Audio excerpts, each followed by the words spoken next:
Hey everyone, welcome back. It's Lucid, and we're going to do an after action review with a few of the people in the game. We don't have representatives from every team, but we have Foolish Pride from Cetalis, if you want to say hi. Hello. And we've got Grippa from the Cult of Laziness. How come we get called the cult of blazes? I showed up. That's true.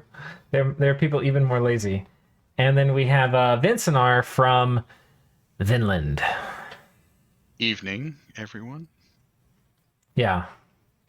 So, let's talk about this game. I've already recorded, I've already recorded an after action review kind of from my perspective. So this, I want to focus more on y'all's perspectives rather than mine. I think first, let's get just a short summary, maybe like a couple, maybe 3 minute summary from each of you on kind of how the game went from y'all's side and what y'all were thinking at the different phases. So, you want to start us off, Foolish Pride? You were playing, and I'll pull up, you were playing Cetalis, which is down here. Yes. So I guess starting from, because this was Allstars, so we had to draft everything. So I guess starting from the draft, we were pretty unsure about how everything was going to play out. We were definitely scared that you and I think the underwater guys were gonna take the lead. So we were we were trying to fight you for most of it. Oh, really? We were like friendly most of the game. We were friendly, but we were Y'all had like the sort of, dagger. yeah, we were like, oh man, like just waiting for you to sort of go for the win. But early on, we noticed that who's north of us? What were they Imperia. called? Imperia like got really bad luck on their expansions, so we kind of knew we could take them, and so we rushed them, and then let's see. We We sort of were kind of stalled. thinking the same thing at the same time. We were like, oh man, they Yeah, look juicy. yeah. And then y'all were like already attacking. We're like, damn, we kind of wanted to wait a little bit for our first war, but and there was no time. People were Well, like, gas, gas, gas. no. So what happened was Donverland to the east over there. They rushed Imperia even before we did, Right. and so we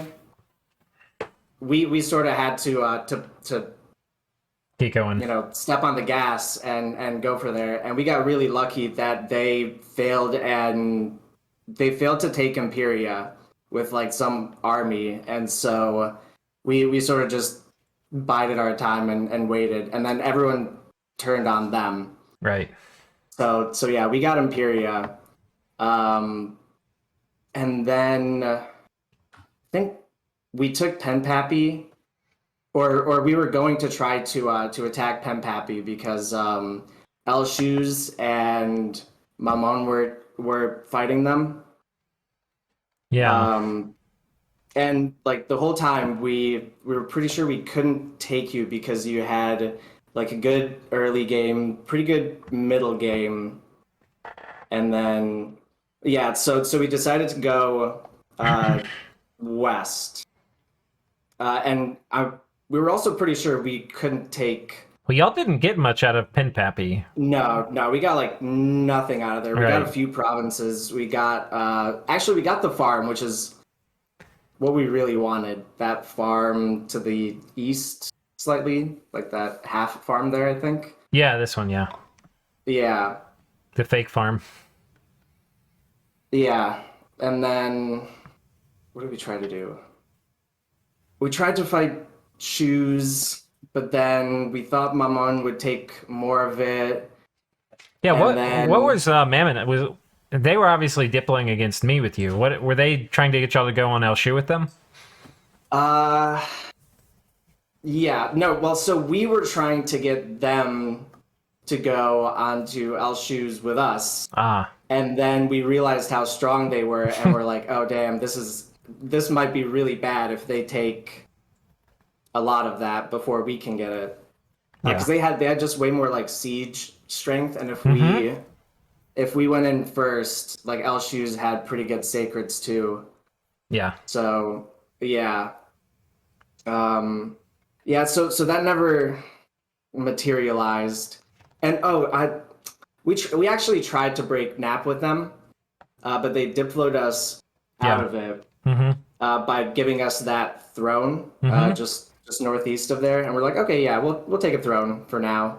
And they said they wanted to fight Mamon just like 1v1.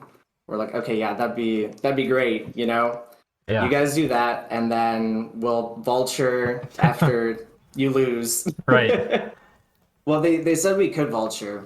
Yeah. They actually won one of their battles against Mammon later, which was kind of cool. But Yeah. I think that was well into their war with you. yeah.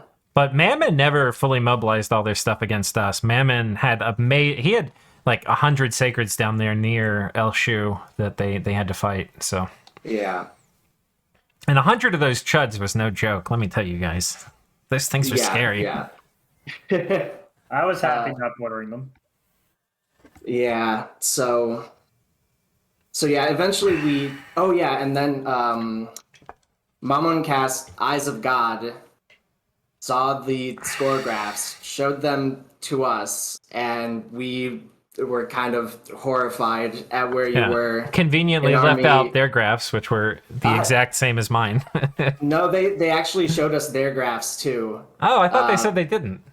No, at first they didn't, but I was like, well, if you want us to, side with you in this war, we kind of want to see where you're at too.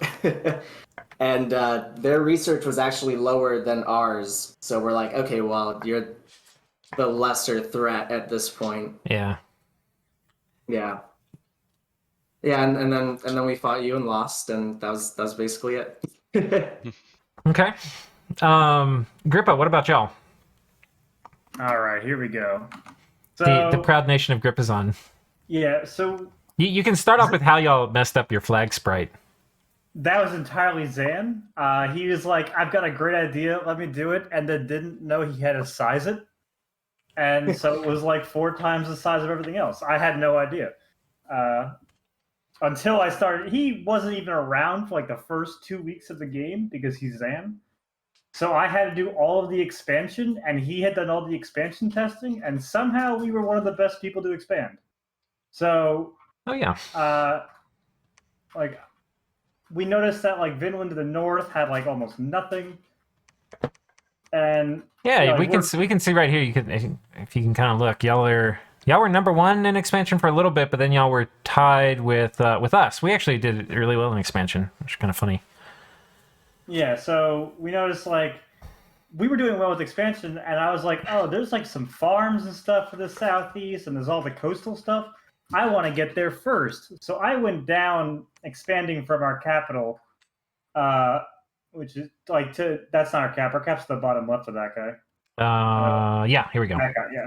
Yeah, so I went for the farms to our east and south. I was like, I want that money. Yeah. So I didn't go too far north. Well, Donverland was like, oh, you guys must be failing expansion. Our giant army to the north there is in Donverland right now. They're like, you guys must be failing. He came and like took our cap circle. What? I was like, yeah, because I didn't take that cap circle, that one there for a while. Huh. It had like cataphracts and shit in it. So I'm like, whatever, I got these farms to take. I don't need those resources. Let me go on. He comes and like attacks it with like mercs. He's like, well, don't mind us. We're just expanding. And we're like, we're not letting you keep that. And the whole time he was like, well, what are you going to do about it? And what we did about it was make him our first war target, like immediately, because screw that.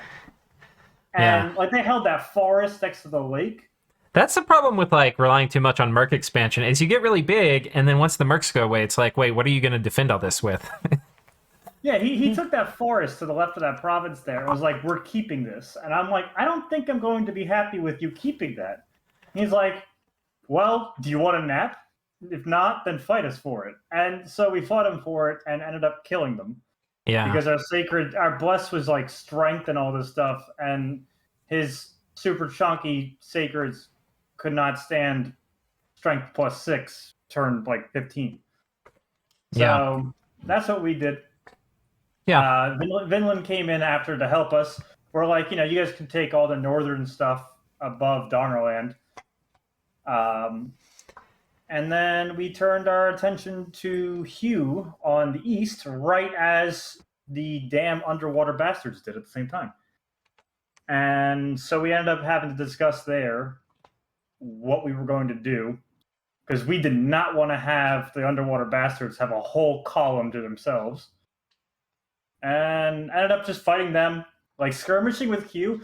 We didn't talk to Hugh at like all, while fighting in his cap circle with the underwater guys and Kirkos or whatever they're called. Was it just they weren't talking to you, or y'all weren't talking with them, or like what was happening? Both. Yeah. Like they were like, I don't. As far as I'm aware, there were no messages. I don't think Zan handled any diplomacy. So I was like, okay, this is a interesting situation. Like they would come raid out. We would kill their raiders constantly by accident, chasing damn loose Dragonian tyrants and stuff like that. And then so we ended up sea of icing the underwater bastards with only like 170 gems, and that somehow lasted. Stayed up all game, yeah. Yeah. So they were stuck underwater forever. Zan's mentioned before, it was his brilliant idea. How much did y'all put in that versus everybody else? Do you remember? Most of it. I think Vinland. I don't recall how many you gave us. I don't think it was much though. It was like 30 or 40. We didn't have many. It wasn't. Yeah. Yeah, I think we put in like 130 ourselves or something like that. No, we put in some too. We gave y'all, I think, like 20 or 30 or something. But we didn't help at all. Yeah, so because Zan did that one, I don't recall. I thought it was more than 170, but it was only 170. So I did it because I didn't neighbor him. Like Cetalis didn't neighbor him either. So Foolish Pride saying they didn't make sense. Like it would make sense for us to not do it either. But I was really worried about them. I really wanted y'all to beat them. If they got this whole column, I was like, oh shit, things are about to go real bad for the game. Yeah, they were like scary fast. They were actually. It was kind of funny. I was talking with them the other day, and they were saying they thought they would have won the war by like turn 19 or something with Corvekian, but they ended up winning it by like turn 25 or something. So yeah, Corvekian did really well with. That's the underwater guys. Yeah. Hugh chased them away like 3 times. Okay. Like they couldn't. They would get on top of Hugh's cap and then not be able to do anything with it. And Hugh still had counter-raiding forces, including his Titan, going around. And that silly duck thing. That's hilarious. Yes. Yeah. And like the tyrants were doing better than the because they had Hugh had the Dione, but they just weren't up to snuff for the tyrants against the tyrants. And so we like knew Hugh was dead, and we were very unhappy that the underwater bastards were trying to take it. So we kept trying to like bait their tyrants in to make them chase like. Oh, I was like, let me just dangle 40 sacreds in this province with 1 priest. Take it, and then just like sit there a turn. And I was hoping that he would come and take us because I cloud trapezed like 3 mages in to thunderstrike the crap out of him because he had like turn 1.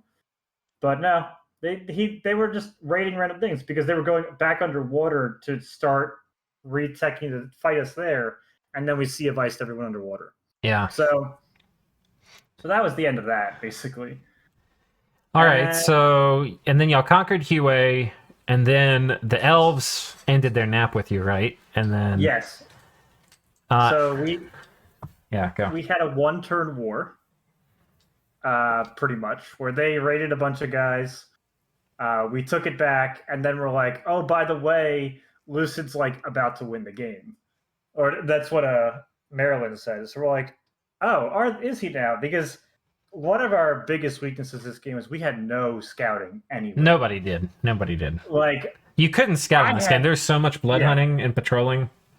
It's ridiculous. I had no idea the state of Mammon, the state of you, the state of anyone over there. We couldn't get across everyone's damn blood hunting provinces. So like suddenly when we took the throne to the southeast of Hugh, and I saw your flag. The southeast of Hugh. This one. Down. Oh yeah. You held that cave province there to the southeast of it, and I was like, "What the?" Fuck? Oh, for just a second. For just a second. Like one turn. Saw your flag. Yeah. And I was like, "Why do I see Lucid's flag here? He's way further northeast of this." And that's when we got the inkling of how badly you were beating Mammoth. Yeah. Because we thought it was more of a stalemate at the time. We asked the underwater guys, but they didn't tell us. So we were beating them, but Mammon had a lot of depth. They just had a huge amount. I mean, to kill them, they just had so much army. Like I mean, every time it drops, it's like 1,000 dead, right? And it was like 1,000, 2,000, right? But you kill them, they're right here. They're still number one. Like, aside from us, they're still number one in army by a factor of 2, right? So it's like, and a lot of this was still like good sacred stuff. But yeah. So I was like, when I was talking with Zan, he was like, "How's it going?" I was like, "We're winning, but there's still so much left to fight." And there was. I mean, there's like 1,000 armies walking around. So it's. I think it's hard if you don't have the graphs to look at it and be like, "Oh, Mammon's about to fall over and die," because everywhere you looked in Mammon, there were like hundreds and hundreds of units still. Yeah. So. It was that was like a little shocking revelation. Like, oh shit, he's really big. Yeah. And I don't think we really ever talked to Mammon, or anyone in that region. Like, we didn't even have a nap with anyone we boarded, like the red guys there and stuff. Like, we didn't have anything. We ended up just because we don't like. Zan and I are both the kind of players that don't like to just keep signing naps with all our new neighbors. Like, we'll do that at like the start of the game, but I don't really do naps much later on in the game. And all my naps basically lasted throughout the entire game, basically, with like Vinland, aside from that 2-turn war. So, like, we were just like, whatever happens, happens, and just nothing happened over there. And then we had to march across to the west to go fight you, because we're like, oh shit, you're big. I messed up because I forgot about the spell Gateway. So I could have moved everyone from. We had like a whole army of like 150 sacreds take that throne, and then I like an idiot, walked them from there to the northwest in Donverland. Basically, shame. Yeah, because I literally forgot entirely about Gateway, which Zan specifically crafted everything to do, and then I was like, "Guess we're marching." Yeah. So we were like 5 turns later and actually fighting you there, which I think made a big difference. Yeah. Yeah, I think it did. I mean, I think I could have defended myself still, but it would have been hard. I don't think it was the reason why we lost. Yeah. But I think that it definitely came into a factor of how quickly you won. Yeah. Well, I mean, we can talk about the throne thing, but I don't think I was talking with you as much. I was talking with Zan more, I think, but I basically asked all the land nations, like, I'm not going to go for thrones until people feel like they're like, we're done fighting. Like, I don't want to drag it out, but I want everybody to have their day in the field before I go after thrones. So yeah. And Zan said, yeah, just go for them. And I was like, okay, so in that case, y'all come and fight then. That son of a bitch didn't even tell me. I had no idea. Oh, really? Yeah. Yeah, I had no idea you had the throne requirement. Yeah, I had the throne requirement for like 10 turns. Nope. Yeah. Oh, I thought you said that in the general chat. That's when I found out. I was like, oh, he won? Well, no, I mean, it wasn't. So, like, this one was... Oh, my dogs are being loud. This one... which one? This one was pledged to El Shu. But they took a long time, and like you can see here, they don't even have Pin Pappy yet, right? And so they were gonna get this and then come get it. I wanted to kill it because once y'all all ended your naps with me, there was a huge like 1,000-stack Mammon army here, and I needed to use my dogs are being stop. And I needed to use the army and the gear and the mages, some of the mages I had over here to fight y'all, and I couldn't do it while this army was here threatening me. So I was gonna just leave this throne, but then when y'all ended y'all's nap with me, I was like, okay, well, I don't want to take this and like get the thrones to win. I want to like play the game and fight it out. But I had to kill this mammoth army. So I went and took it and then told Elshu they could come and take it. But they just took them forever. And by the end, I was like, okay, guys, I've beaten... What happened was after I had beaten the Maryland army and y'all weren't really attacking me, I asked Elshu, I was like, all right, y'all still haven't taken Pinpappy. Y'all want me to just try to go for the thrones and see what happens? And they were like, yeah. I was like, okay, I'll do it. And then I told Zan, I asked what Zan said, and he said the same thing. I was like, okay, let's do it. We're going. And so then I announced it in chat, like, I'm going to go for thrones. I see. Yeah. Yeah, so my game sense wasn't really on point on this one. I realized you were big, but I didn't realize Mammon wasn't able to actually fight into you. Yeah. Okay, and then we have Vinland with, or Vinisar with Vinland, I guess is the proper way to say it. Yeah, I'll go backwards a little bit because of what you were just talking about. I forgot, someone shared a picture of the map. We had a few, I don't know how we had a few scouts that like had snuck around somewhere. So we had a little bit of picture of the map, but then someone shared, and that's when I was like, look, Lucid's, he can win this game. And we were trying to figure out what we were going to do in the end game, whether it was going to attack you or attack Grippa and, go that route. And that started the little 2-turn war that we had. But and then I think you and I had a conversation. We were talking about some other game, but I was like, you can win this game. You're just dragging it. I said dragging it out, but you could have won the game at any time, and you were sitting on it. But then you sort of said you wanted to have the wars, and so it made sense to me. But yeah, when I looked at the map strategically, I was like, wait, no, this is like people aren't paying attention. We need to do something else about this. Yeah. So that was the end of the game for us. Yeah, that was the right call at the end for sure. But go ahead. Yeah, and so then before that, y'all had.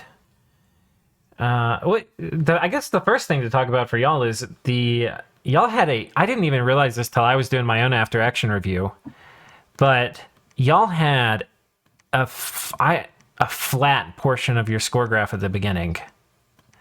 Like, look how long it was flat here. This is almost like 8 turns it was flat.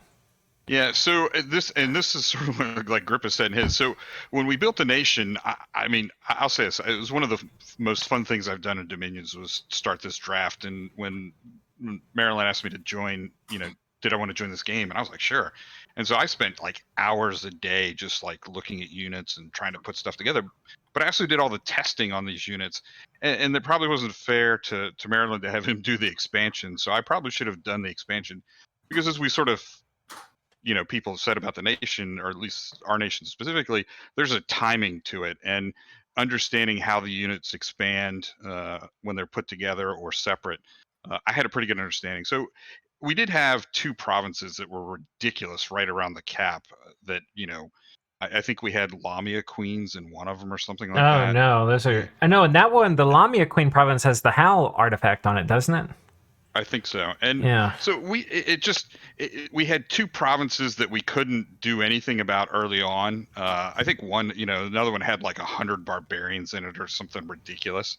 This one had a shit ton of barbarians. I remember that. Yeah.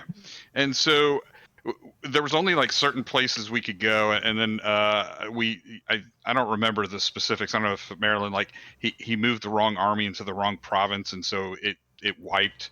Oh no. And so we sort of had this scenario where, we had to build some troops back up to go in, and then the water guys popped on the coast. Because that when we were talking about it, I was like, you got to get to the coast quickly because you don't want them to get on land. Right. But then they took a province or 2, and it was, I think it was right after. Yeah, and you saw them get in this. They got in this lake pretty early too, which is because I think cancer. The province south of that is where we lost our army right before we were going to the wooded province. Okay. So it sort of sucked, but that happens sometimes, right, in a game. The early expansion doesn't go like the way you hope it, right, like the way you want it to, kind of thing. So the slow start sort of really killed us. And as I told Marilyn when we first looked at the map and we were starting, I was like, well, it's a blessing and a curse all at once. I said, you got Lucid on one side, which is great, so you can sort of he was confident that that would be a front we didn't have to worry about up front. But then we had the water on the other side, which is not something we were. I mean, I had no problem worried about fighting those troops if they came on land, but we weren't going to be able to do anything with them underwater. Right. So you would have this constant, never-ending battle on the coastal provinces. And then we made a nap, I think, early on with Grippa. So the only place we could go is the south, and of course, Donverland sort of drove that into Grippa by attacking them so early. That's the target we were going to go to, but that started a little bit sooner than we were ready because of our slow expansion. So after that, we sort of in the mid game, Marin was like, well, let's try to be an economic power. And for a little bit that worked. We were able to make some decent gold and get some gems out of it, but that wasn't going to last as quickly as the game was moving from that standpoint. So I know if Marilyn was here, he'd tell you that he got sick because every turn it's like we got to attack somebody. Yeah, yeah. But yeah, y'all kind of were pretty passive for a lot. Well, at the beginning, so you're in recovery mode coming out of that. You had some failed expansions. Yep. I know y'all closed your border with me really late. Like this province, y'all probably got it like turn 14 or something. Yep. It was really late, and this was the one stacked with barbs. But I just remember sitting here watching. I was like, damn, like. They want me to I can go kill those barbs. Y'all want me to come kill them for you? I should have done that. I should have sold it to y'all as a service. See how much I'd be willing to pay. Yeah. Well, at that time, I think we were trying to get anything. And then when the war started with Grippa and the underwater nation, we were like, well, we want to help, and again, it was a scenario of like, God, we need to move more quickly to get around one of the coasts so we could open up and. Attack someone else and keep trying to get some more land to make up for our slow start. But yeah, we were talking about that for a while, Zan and I. Like, we were going to give you on the northwest of the pond that farm and that forest and south of Hugh. But like, I think it was like 6 turns or something of it wasn't taken, and he kept raiding us through it there. And we're like, all right, let's just take it and. Like, we can always give it to them later, and it just kind of never happened. Yeah, because I asked Marilyn, I was like, go ask them if they're willing to, I was like, even if they'll sell us one of those provinces, right? It's like, just so we can get around the coast and we have some place to try to get some more land. But I don't remember the detail. I don't know if we were stuck on the fort down there with their fort that they had we were sieging, or we got stuck there or something like that. But yeah, at that point, it was really, I was like, all right, well, we'll just build up what we can. And then at some point, we got to attack somebody. So we were totally willing to give you that. But it was one of those, like, let's not just offer him provinces. Let's see if he asks for it, we're going to give it to him. Yeah. And then, like, I don't think we were ever asked. At least I wasn't. I don't know if you guys. Yeah, I think Marilyn may have asked Zan, and at least that's what he told me. And he said Zan said no. So I was like, yeah, Marilyn did ask Zan. So okay, well then Zan said no. I was perfectly fine with it. So blame him. Y'all should have asked me though for one of the. So on a nuke map, you have the 3 provinces between, and then the ones in the middle are like contested.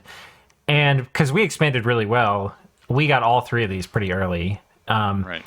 But y'all could have totally bought one off of us because we were, we wanted. I mean, we were friendly, right? And we wouldn't have taken kindly if y'all just took it without asking. But if y'all asked for it, we would have sold it to you for what? I mean, and these ended up being really good provinces too. This one had a Banefire Brazier and a Mercury Pond and an Earth. Like, this is a 6-gem province, and this one's like a. Oh God, this one's also a 6-gem province. So. Wow. Yeah, we would have given you these for probably like 500 gold or something, right? Which, I mean, if you think about it, or maybe even less, probably like 300 gold, which would have been a huge deal. Oh no, would have made a difference for us. Because again, I mean, at least from my perspective, our nation, it's very gold intensive, right? That's where the troops are. So we were literally at a point of like every turn, do you make mages or do you make troops? You couldn't make both, so it was, sort of this thing. I will say, Lucid, I know you were concerned about the dryads, and we had like 5. Really? So I was not gonna go. Like, I had beaten your armies. I was like, we could go sit on and try to take some of those forts, but who knows how many dryads are in there? I didn't do it. No, I was like, I nope. remember you saying that, and I was just going, if he only knew. I mean, we made enough, but we lost a few. But at the end, when you would have attacked, I think we had 5 or something. That's it funny. wasn't that many. That's hilarious. Yeah, I remember everyone was, I think, just like terrified of your lineup. It's like all the stealth and seduce and raiding capability. I should have figured that out because like the moment you do like end on nap, Zan's like, we have dryads everywhere. Yeah. Get to work. And... Yeah, exactly. You don't even have to use dryads. Dryads are like a nuclear deterrent. Like people are like, they just assume they're gonna get like nuked with dryads. And I think it's one reason we spent more on like the Numidian sorceresses and trying to get some Chi Lords just for some thugging and that kind of stuff, because again we were troop limited, so we were more what gives us better combat potential should we need it from that standpoint. But I think if you look at if you have somewhat of a decent expansion in the mirror All-Star games, you sort of see what this nation can do. I think they were getting beat up a little bit and then took on a 2v1 and turned it around. So Nice. Yeah, I ironically also didn't Donverland do pretty well in the Mirror Stars? Yeah, I think they're still around as far, at least the last time I checked. I think Donverland could have taken almost anybody early except us. No, I don't think so. A lot of people, well, maybe not you, but well, or Mammon. Or did Mammon have a strong start? I forget their nation entirely. They didn't. I mean, when we threw the Van Heers at them, their dudes crumbled. I mean, you guys went at them with Van Heers. Oh, at Donverland. Yeah. They had a weird build on Donverland too. It was like Fate Weave. Oh wait, whoops. It was like Fate Weaving. Regen Fortitude or something. But like they were like, oh, you're not going to be able to kill our guys, and everybody else had like 3 times as many sacreds as them that were all very killy. And so like if you're outnumbering a very tanky sacred 3-1 with a very killy sacred, usually the tanky sacred's going to get wrecked. So, yeah. Yeah, I think as much as he was boasting about that, I think every time he rolled one of those guys out, they got killed pretty quickly. So yeah, it was like, I think there was only one guy that sort of hung around for a little bit, but yeah, and I mean these guys actually are pretty. I think if they got to the point where I think they were too aggressive. Like if you started slamming these guys, they're really expensive, right? But I mean, you're going like with this build, it's like a looter build. You're going all into being aggressive early. But didn't they? I mean, that's all they did was spend all their money on mercs up front. They did. I don't think they built any troops outside of the giants. I think. Well, the problem is these Anakites, even though they're like the cheap Anakites, and I kind of air quoting here, it's kind of hard to mass them, like to truly mass them. And especially when you want to like dumpster your scales to have a Hellbless. So, you can only make so many, and I think this nation probably hits like some of its better timings around when it's slamming these in all of its forts, and it's got these dudes doing like Strength of Giants, Legions of Steel on a big swarm of sacreds, and they're gonna have garbage research, right? Like absolutely garbage research. But I think they like the way you have to play this nation is you just you slam these dudes and you probably play a little defensive at the beginning, and then once you have like 2 forts that are making as many of these guys as you can, you just have a big swarm of sacreds, and you hope that plus eventually like Legions of Steel and Strength of Giants, you can roll 2 nations. What was their bless again? Do you remember?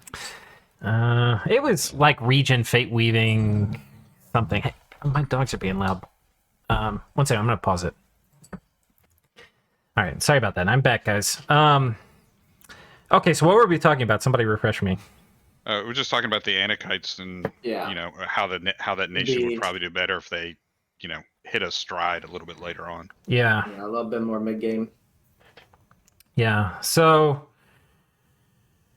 Yeah, but yeah, spending all their money. I think they needed to like have forts. This thing called infrastructure. Yeah. Right. Oh, that's. I was just telling them. I watched GC's video, his old video, talking about why anakites are scary. And you just put a quicken bless on those guys. And Oh I my forget what God. else he put on there. It wasn't anything. But you take like 5 of them, and they just pretty much steamroll everything.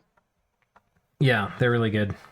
Yeah, there's a weird thing that can happen with sacreds like this when you get quickness on them, and sometimes swiftness too, is that they can kill the tile in front of them, and then by the time it fills up again with units, they'll get to attack again before the units they got in that tile get to swing. It's a kind of weird thing. So they're so killy that literally things can't stand in front of them long enough to attack them. Right. That's insane. Yeah. Okay, so yeah, that was the Donverland thing. All right, so let's talk about y'all's wars with me, because I think I fought all of y'all, right? Yep. Yep. Yes. And there's a common theme in that. I'm seeing a pattern. Well, no, so the way I want to frame this is, what did y'all expect versus what did y'all get? Like, how did you think it would go at the beginning, and then how did it go from your perspective? And who wants to start? I'll start. Order of people who attacked you. All right, we got Yeah, what Vinisar. was the order? Yeah. Oh, okay, What sure. was the order? So it was Cetalis first then. Yeah. As far as what we expected versus what we got, I think we got exactly what we expected. We were pretty sure you were in a place to fight both us and Mammon at the same time. We were really hoping someone else would join in, and that did not happen. That didn't materialize, and yeah, we lost that 2v1 despite us declaring war on you. Yeah, we That's tried fun. desperately to piece out of that. We really didn't want to fight. Yeah. Hey, one of the funny things is there's this idea that something's objectively true or objectively false, right? Like, we tend to think that. But there's also this conflicting idea, which is that something can be true or false depending on whether you said it was true or false. And the classic kind of scenario of this is a run on the bank, right? So a bank can be financially stable and it's fine, but then somebody says, oh my God, they don't have money. And then everybody goes to take their money out. And once they take their money out, the bank's not financially stable anymore. And so it turns out to be true, even though it might not have been true at the beginning. And Dominions, they can kind of work that way too. So this is one of the main reasons I didn't want to do a 2v1, was that I knew if we won the 2v1, then we would be really big and scary, and then everybody would have to attack us. And I kind of just didn't want to do that. Like, I didn't want to go down that road. So Suffering from for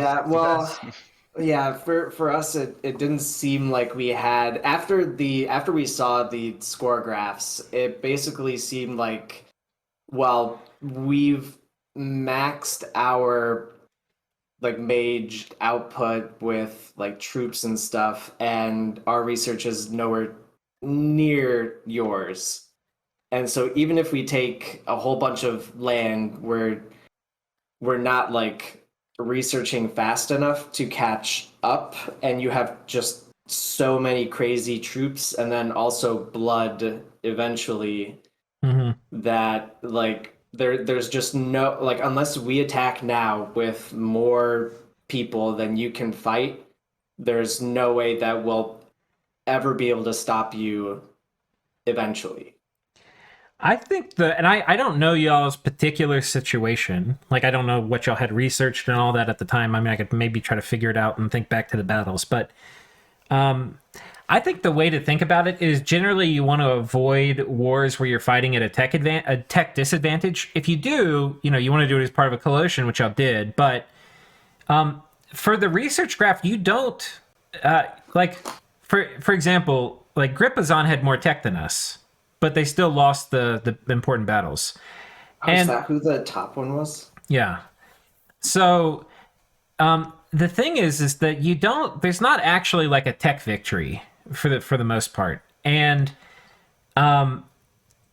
it matters, like, certain thresholds for certain nations. And so I don't know for y'all, like, what y'all needed to hit, but at some point, we've researched most of the important things we're going to need for our fights.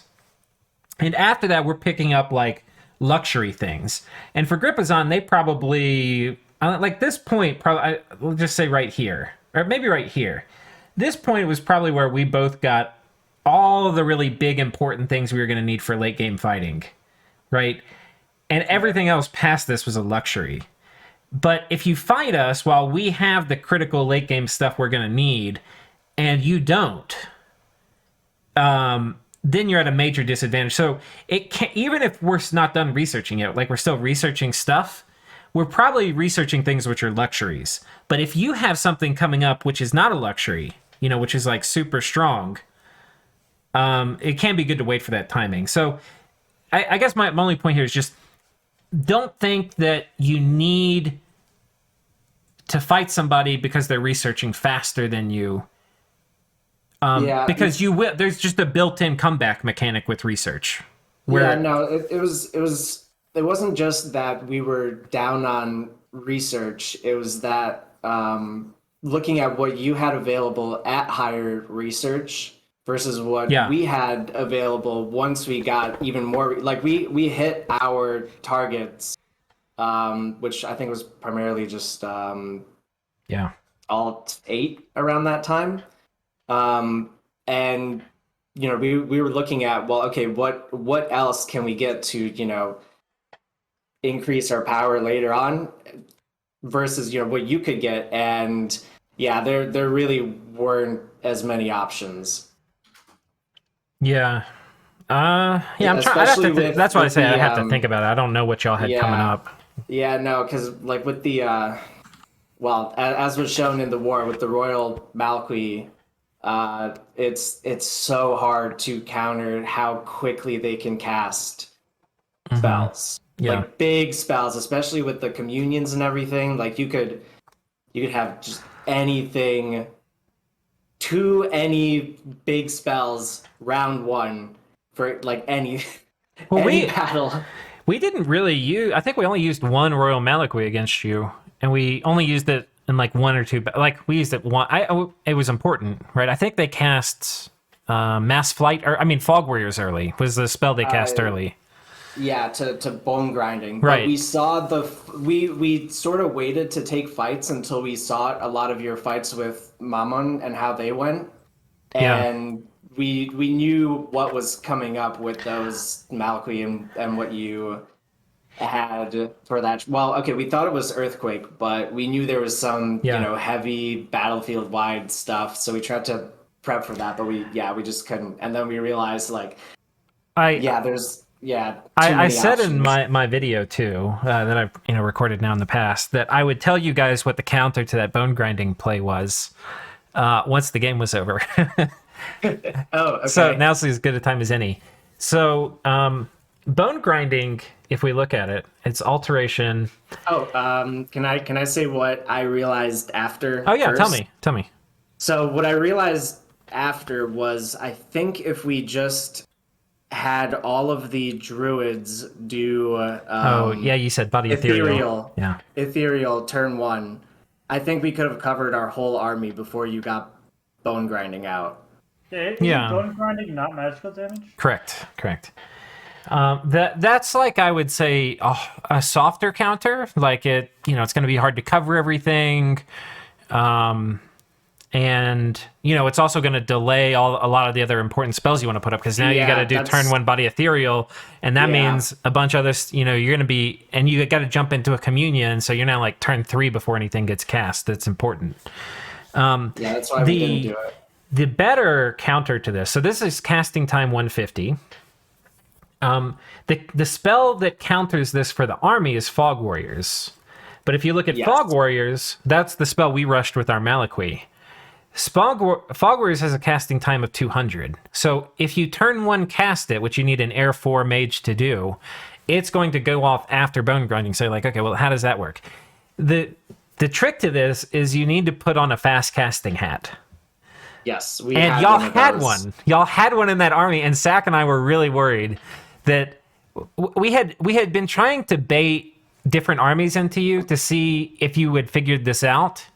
We were looking for a fast casting hat on an Air 4, and we never saw one.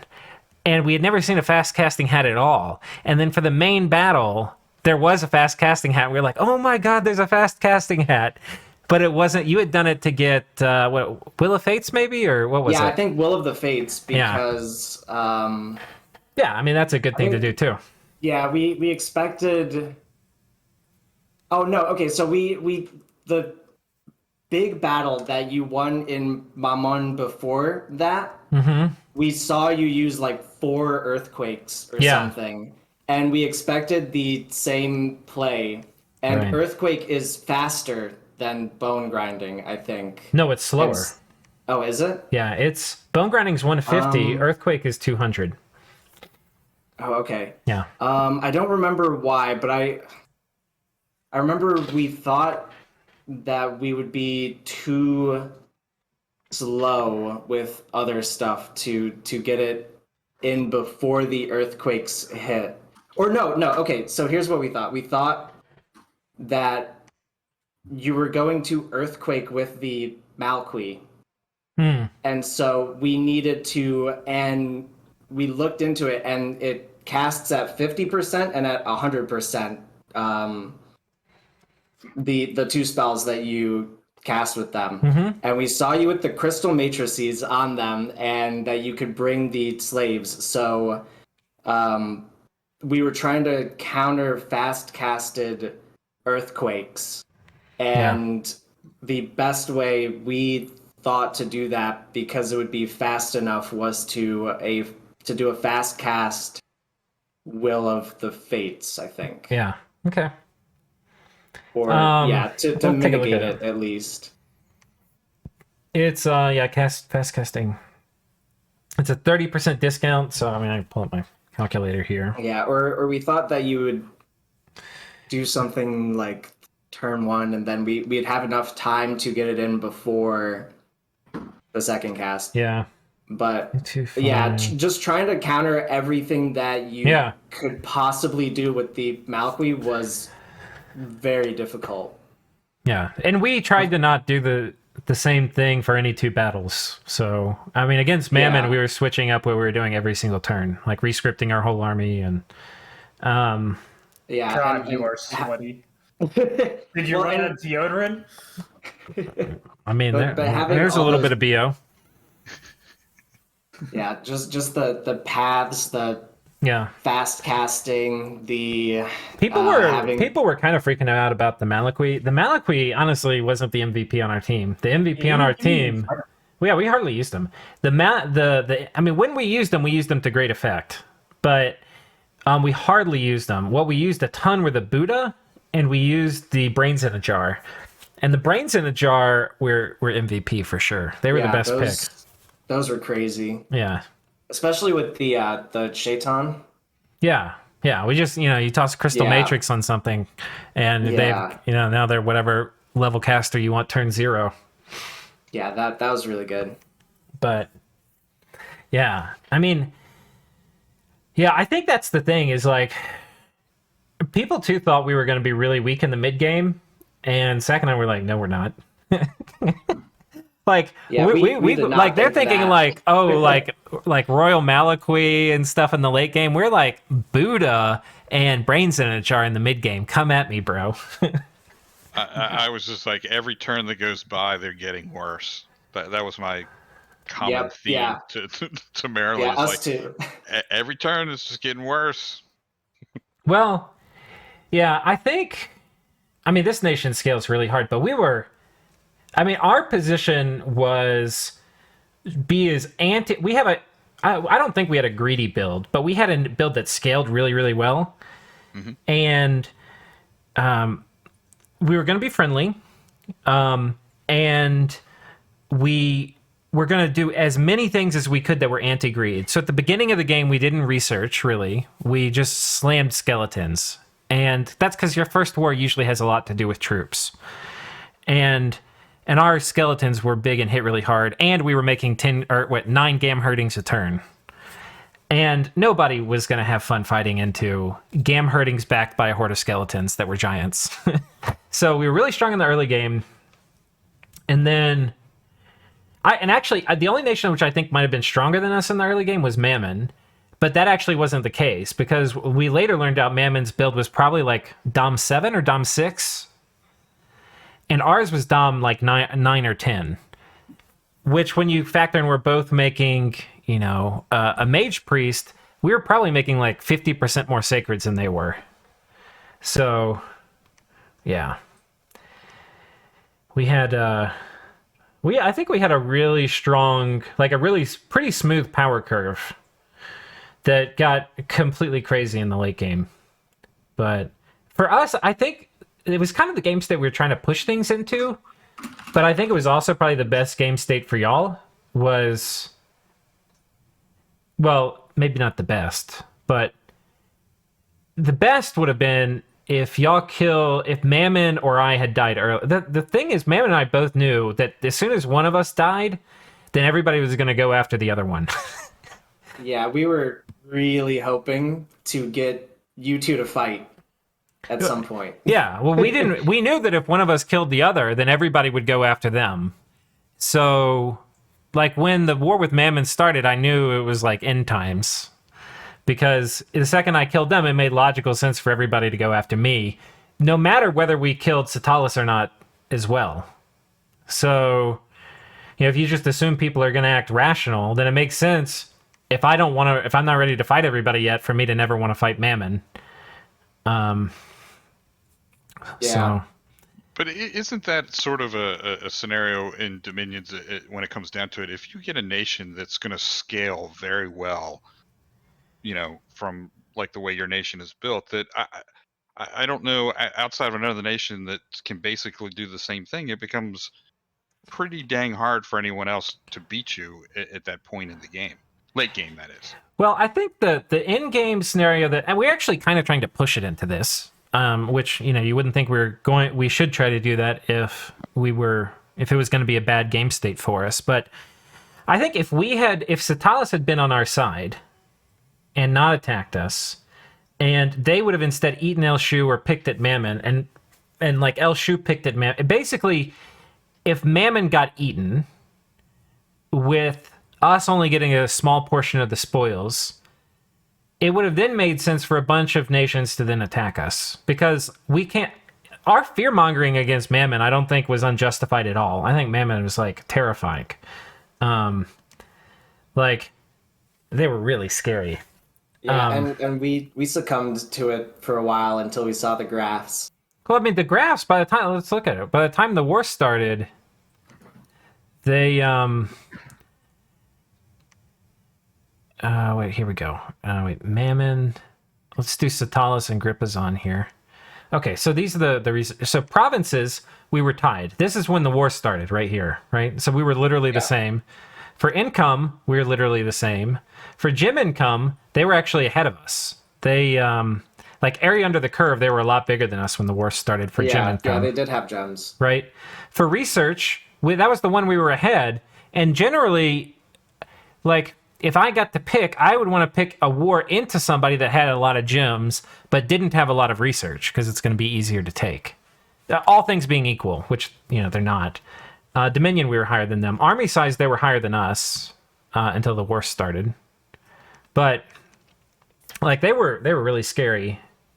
Well, yeah, and you were fear mongering, but we were like, well, we don't border them, so we can't help you at all anyway. So, well, what I was worried, what I think the thing was, is that if Cetalis had, like, if the 2v1 against us was successful, then Cetalis, like, if we got conquered, they would have closed a wall here, and then Mammon would have been stuck in here with only Cetalis and El Shu to fight them. And I thought Mammon would win that pretty decisively, if that were the case. But El Shu ended up fighting Mammon pretty well, and I ended up liking a lot of what y'all did, what Cetalis did in our war, and y'all had some really clever things that took very specialized counters to fight against. So it could have been that if y'all did that y'all could have pushed back Mammon. But I think that was fundamentally going to be really hard. Whereas alternative reality, right, we get a smaller portion of Mammon because everybody fights them and vultures them, and then everybody turns on us. Well, now we've got to fight the elves. We wouldn't really be able to fight Grippazon, really, because we wouldn't have had any of Cetalis, so we wouldn't have really had a border with them. But we would have had a really bad border. But then it would have been basically Vinland and Cetalis and Elshu, which both would have been bigger from eating all of Mammon's land against us. And to me, that seems like an easier thing to deal with than basically just you two guys fighting Mammon alone. But anyway. I mean, what y'all did was reasonable, certainly. Yeah, and also maybe if we attacked Elshu's, we could have, taken enough of their land to eventually come back and figure something out. Because I also I forgot about what is it, riches from beneath or whatever. Yeah, that was the spell y'all needed, man. That was going to be y'all's magic.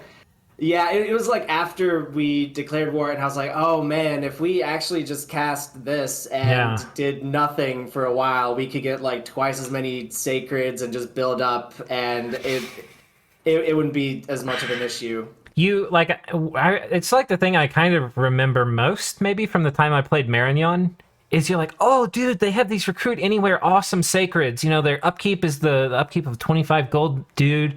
They have awesome stats when you put a good bless on them. They're so good. And then you actually play Marignon, and you're like, damn it, I only get like 1.5 of these out of forts. Yeah, no, that's why we went like really greedy with the production and everything. We were actually pumping out a good deal of these. Yeah. How many were y'all getting out of your non-cap forts for these? Per turn. Is it like 2? Or were y'all weren't getting 3 per turn, were you? No, I don't remember. It depends on the fort, but I remember we were getting up to like 10 or 11 of those per turn at some point.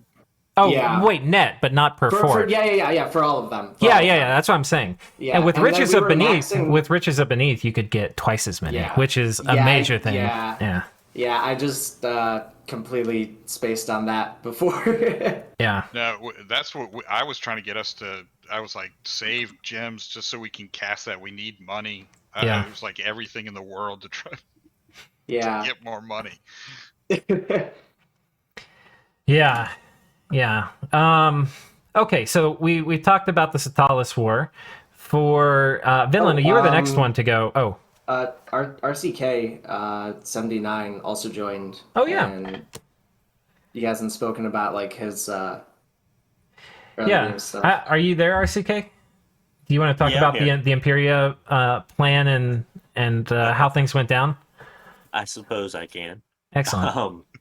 Of course, it didn't go as planned. I was just kind of letting you guys talk as I played turns in the background. Of course, seems like you were getting into it pretty good there. You don't have to contribute if you don't want to, but we'd certainly love to hear from you. No, it's okay. Okay. I mean, that's why I kind of joined, so might as well. Of course, things didn't go quite as planned. We got knocked out pretty early. I feel like we really fucked up whenever we took the Gladiator Trident guys versus taking our first pick of what we originally thought we were going to pick, even though it actually wasn't picked throughout the game. Which was a slave unit for Ubar. Odd idea, but it was what we used at the time. We really planned on using like Chorus, the MA Man kind of style, having all these nature mages. Yeah, y'all had this really cool thing with mystics tied into to nature communions. Yeah, it was going to be really, really cool, but we just kind of got double teamed out of the game really early on. It was really unfortunate. I think as far as the Diplo went, we were diploing with the team that attacked us, and we were about to ask for a nap, and that turn they attacked us out the blue, and apparently he didn't know what was going on. I don't know what was. It was weird. It was really weird. And we were just like, fuck it, whatever. And then the other team attacked us. I was like, yeah, this shit's over. And then you were like, no nap, we're attacking you too. I was like, oh, fuck me. Sorry about that. I think I'm the second team that attacked you. It was Donverland first, right? Yeah, I think Donverland ran at you first, and then they were the first ones. And then no one else replied to any messages. We were like, "Oh fuck, this is over." Well, we had an embarrassing thing where I thought y'all were I think it was you that asked me. You were like, "Hey, do you want a nap?" And I was like, "Sure," because it's like, yeah, let's nap RCK. He's a cool dude. I thought y'all were El Shu though, and when I found out you were That's Imperia hilarious. and you were getting eaten, I was like, wait, no, I can't nap. Sorry, because I was like, I'm gonna get it on this vulture action. I felt really Yeah. bad about it It's though, all good. but I understand. It's no big deal. Yeah. It was all fun. I was really wondering how this game was go because we got knocked out so early. Other than that, of course, we had pretty ideas going on with the Jaguar Warriors, being able to recruit them out of every castle, and then also I think they recruit out of every castle. I don't remember. But we also had the Lion Warriors from EA Machaca yeah. we were going to use because there was a lot of really heavy super combatants, and I thought if we were rushed early on by like Mhm. or the Anakites and stuff like that, we could use the Lion Warriors to kind of counter that because their hits do deal like a fatigue type of damage. Mhm. So we had some cool ideas going on there, but it just didn't pan out the way we wanted to, of course. I remember from the game, my one question for you is, I saw y'all using a ton of gladiators in expansion. Did y'all not have a bless where you could do like primarily sacred expansion, or like what happened? Because I think all your neighbors kind of sensed you were weak from expansion. Yeah, I feel like we shouldn't have went gladiators because whenever we tested the game, of course, it went very well. But that's of course what happens in test games. Right. But other than that, I mean, it just didn't really pan out the way we wanted to. Let me look and see. Oh, shit, what I use for the password? That's always the thing, trying to log into like games from 6 months ago. It's like, what password did I I'm use? sure I use it. Let me look up. You probably sent it with your That's what I was thinking. other Hydra head. Yep, I did. Okay. Yeah, I definitely wouldn't have guessed that shit. The and what? All right. So we took major fire resistance, major shock resistance, major cold resistance, and then 2 levels of strength of earth. Hmm. I can send you a screenshot of it. Yeah, so those are really not great things for expansion. No. Yeah. And that's Those what we are kind of like planned good using the for gladiator. army battles, and then I see. Yeah, okay, that makes sense now why y'all chose them. But And we decided, I mean, of course, we're going very sacred heavy with the Jaguar Warriors. We're getting a lot of good magic there. Let me send you that picture of the god so everyone can kind of look at it. okay. Yeah, we were actually kind of worried that because we saw your bless, and we thought you had like a dormant or something that was about to like pop up with something very scary on like turn 12, and we didn't have anything like. Yeah, so we were like trying to prep for that god showing up on turn 12. Yeah. We took him imprisoned. That is a sick looking god, though. I would take that for the sprite alone. Oh, did you? The Oh, Huaka. you Yeah. picked that as your pretender, right? Because Mhm. that's Nazca specific, right? Yeah. Well, we get to choose. You remember we get to choose pretenders, Yeah. so we did you pick get that. Yeah. Yeah. So I think we knew that was coming, but we thought it was on turn 12. No, we took him prison because otherwise our scales were just so bad, and we kind of had a little bit of plans going. I mean, at least having Earth 6 if we got into it, going Earthblood Deep Well, Riches from Beneath, if we got that far, of course. But also, I mean, we didn't necessarily. I mean, we kind of tanked and took Sloth, due to the fact of the Line Wars being so low costing in resources, Mhm. the Gladiators not costing a lot of resources. Nothing we had really cost anything. Jaguar Warriors, of course, um, and it's really kind of focused on the growth, luck, and magic. Of course, took a little bit of order because we wanted to try to maximize the best expansion that we could. But we had really bad expansion paths as far as the provinces. I think we had a lot of nights, and things just went from Mm. bad to worse. Yeah. But it was all right. We still had a lot of fun. It was a really fun making up this nation. I Yeah. thought we did a pretty good job in that. Yeah, it's too bad we didn't get to see it, because the Orphan Mystics as part of a man communion was going to be sick. Like, those guys skelly spam so good. It was going to be really fun. They get basic, it's going to be purely on path communion, right? And then they get a 50% fatigue reduction for casting Horde of Skeletons, and they can do Oh wait, can they do? Oh yeah, and you can get Yeah. earth power on the communion slaves too, and relief. It's like you could have like these super one-sided communions. It'd be really cool. So we were definitely set up for more of a kind of mid to late game at this point, but then we got took out in the early game, unfortunately. Yeah. All right. Well, thanks for sharing that. Let's go next to Vinland with Vinisar. So the war with me. What'd you expect? What'd you get? I think from we didn't expect the magic that you rolled out. We weren't sure where you were. I mean, we were pretty sure you had decent magic as far as research went. But the whole master and slave thing was Yeah. I was like, wow, I got to finally see it in a game for once. I was like, that's cool. Unfortunately, it was being used against me, so that Yeah. sucked. But I mean, is there even a counter? How do you counter that? Turn 0 anti-magic, and that's it. That's yeah. it, right? Sadly, it's the Royal Maliqui. There's not really much you can do to counter. The thing we were worried about, and it's kind of we screwed up. We didn't realize that we were making our nation, but we screwed up. Our Royal Maliquis could get magic dueled, so we never moved them around with our army. And we always planned on them getting magic dueled round 1, which would mean they would only get their first spell off. And so every time we used them, we just assumed they were disposable. That was our. Oh yeah, sorry. It Go was ahead. super weird, Zan and I sending our 2 astral fours to an army, and I'm like, what do you want to do with them? He's like, well, they're doing magic duel, and that's it. And I'm like, got it, we're magic dueling with astral fours. Yeah. Yeah, and that was the one thing that we, from an astral, Maryland was he really wanted to get astral on the nation. And, again, it goes to sort of, our different experiences or play style. I'm not a big astral person, just haven't had that experience yet, and he is. But yet the nation we picked was more air death in that. And so we did have a summonable astral caster, but again, you weren't going to have many of those, so there really wasn't a good counter for us in reference to that. But we were hoping to sort of.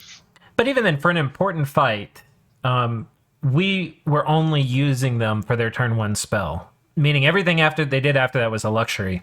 So we were just assuming they were going to die.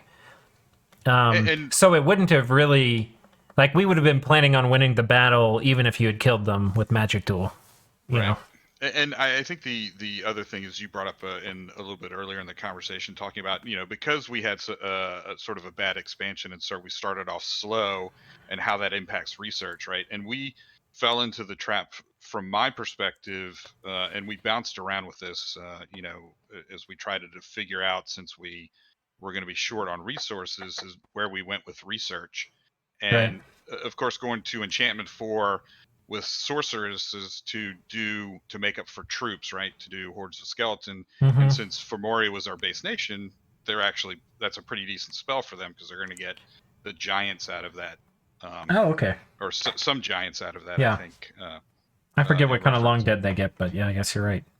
And then it was trying to rush up Conjuration because Dance of the Morgans. Yes.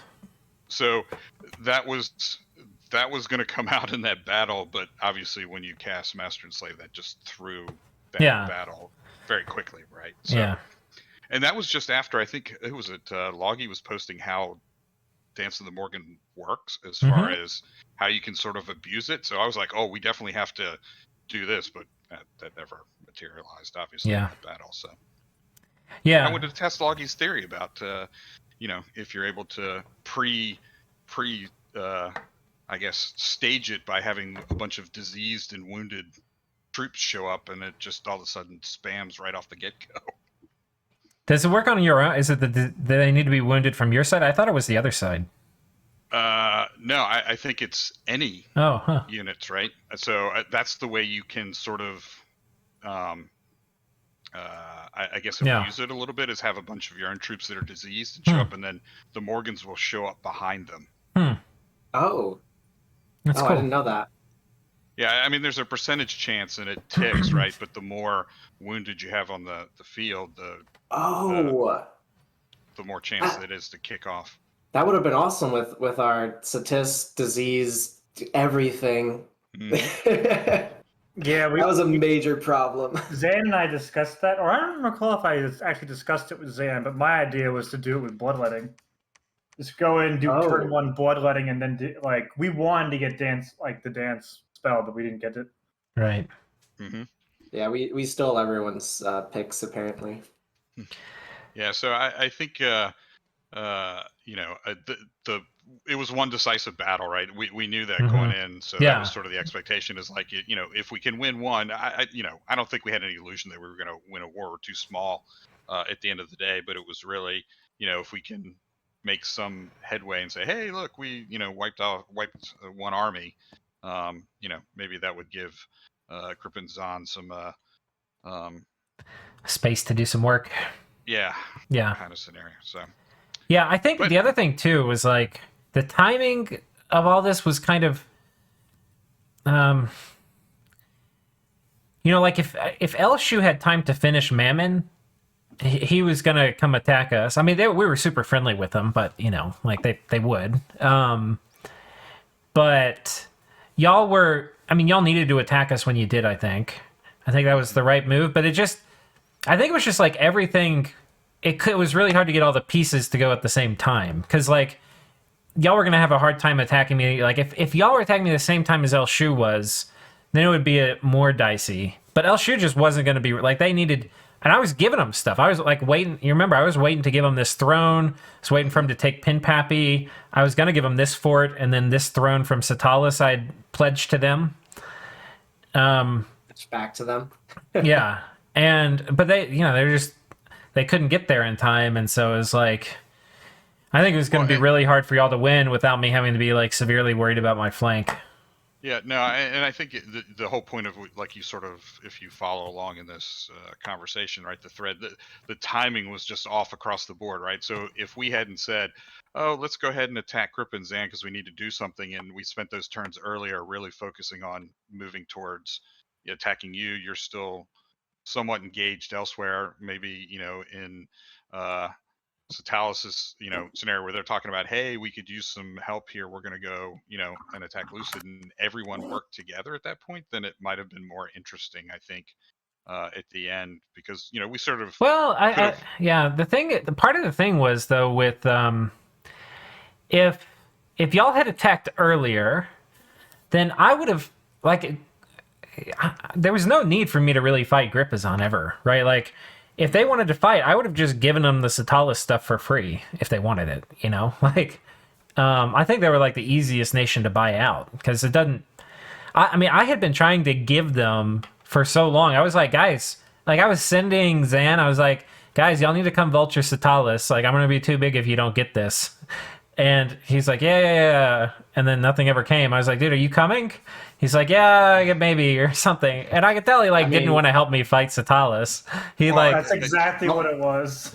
Well, you know the name of their nation, right? So Cult of laziness. Yeah. Listen here. But yeah, but if they wanted to, if they came in and they were like, oh, we're gonna fight you now for Cetalis, which is the only border they have, I'd be like, dude, we've been trying to give you this shit for free for like 10 turns. Like, what are you talking about fighting us? We'll leave. No, and it would have worked because like Grippa said, they didn't think you guys were that big, and we were like, but I don't know. That's the way it sort of pans out sometimes. But we even, we had the conversation about attacking Grippa. It's like, well, they could just suicide the, Sea of Ice caster, and then then we're screwed, right? They work out some deal, and so at the end, you got to be bigger than we were to have any effect ultimately on the game. So yeah. I think that's kind of true. I think by the end, y'all were just too small to be super relevant. Yep. Y'all did some cool stuff. Y'all had some cool rating, but it was just like, it's a matter of size and economy. So.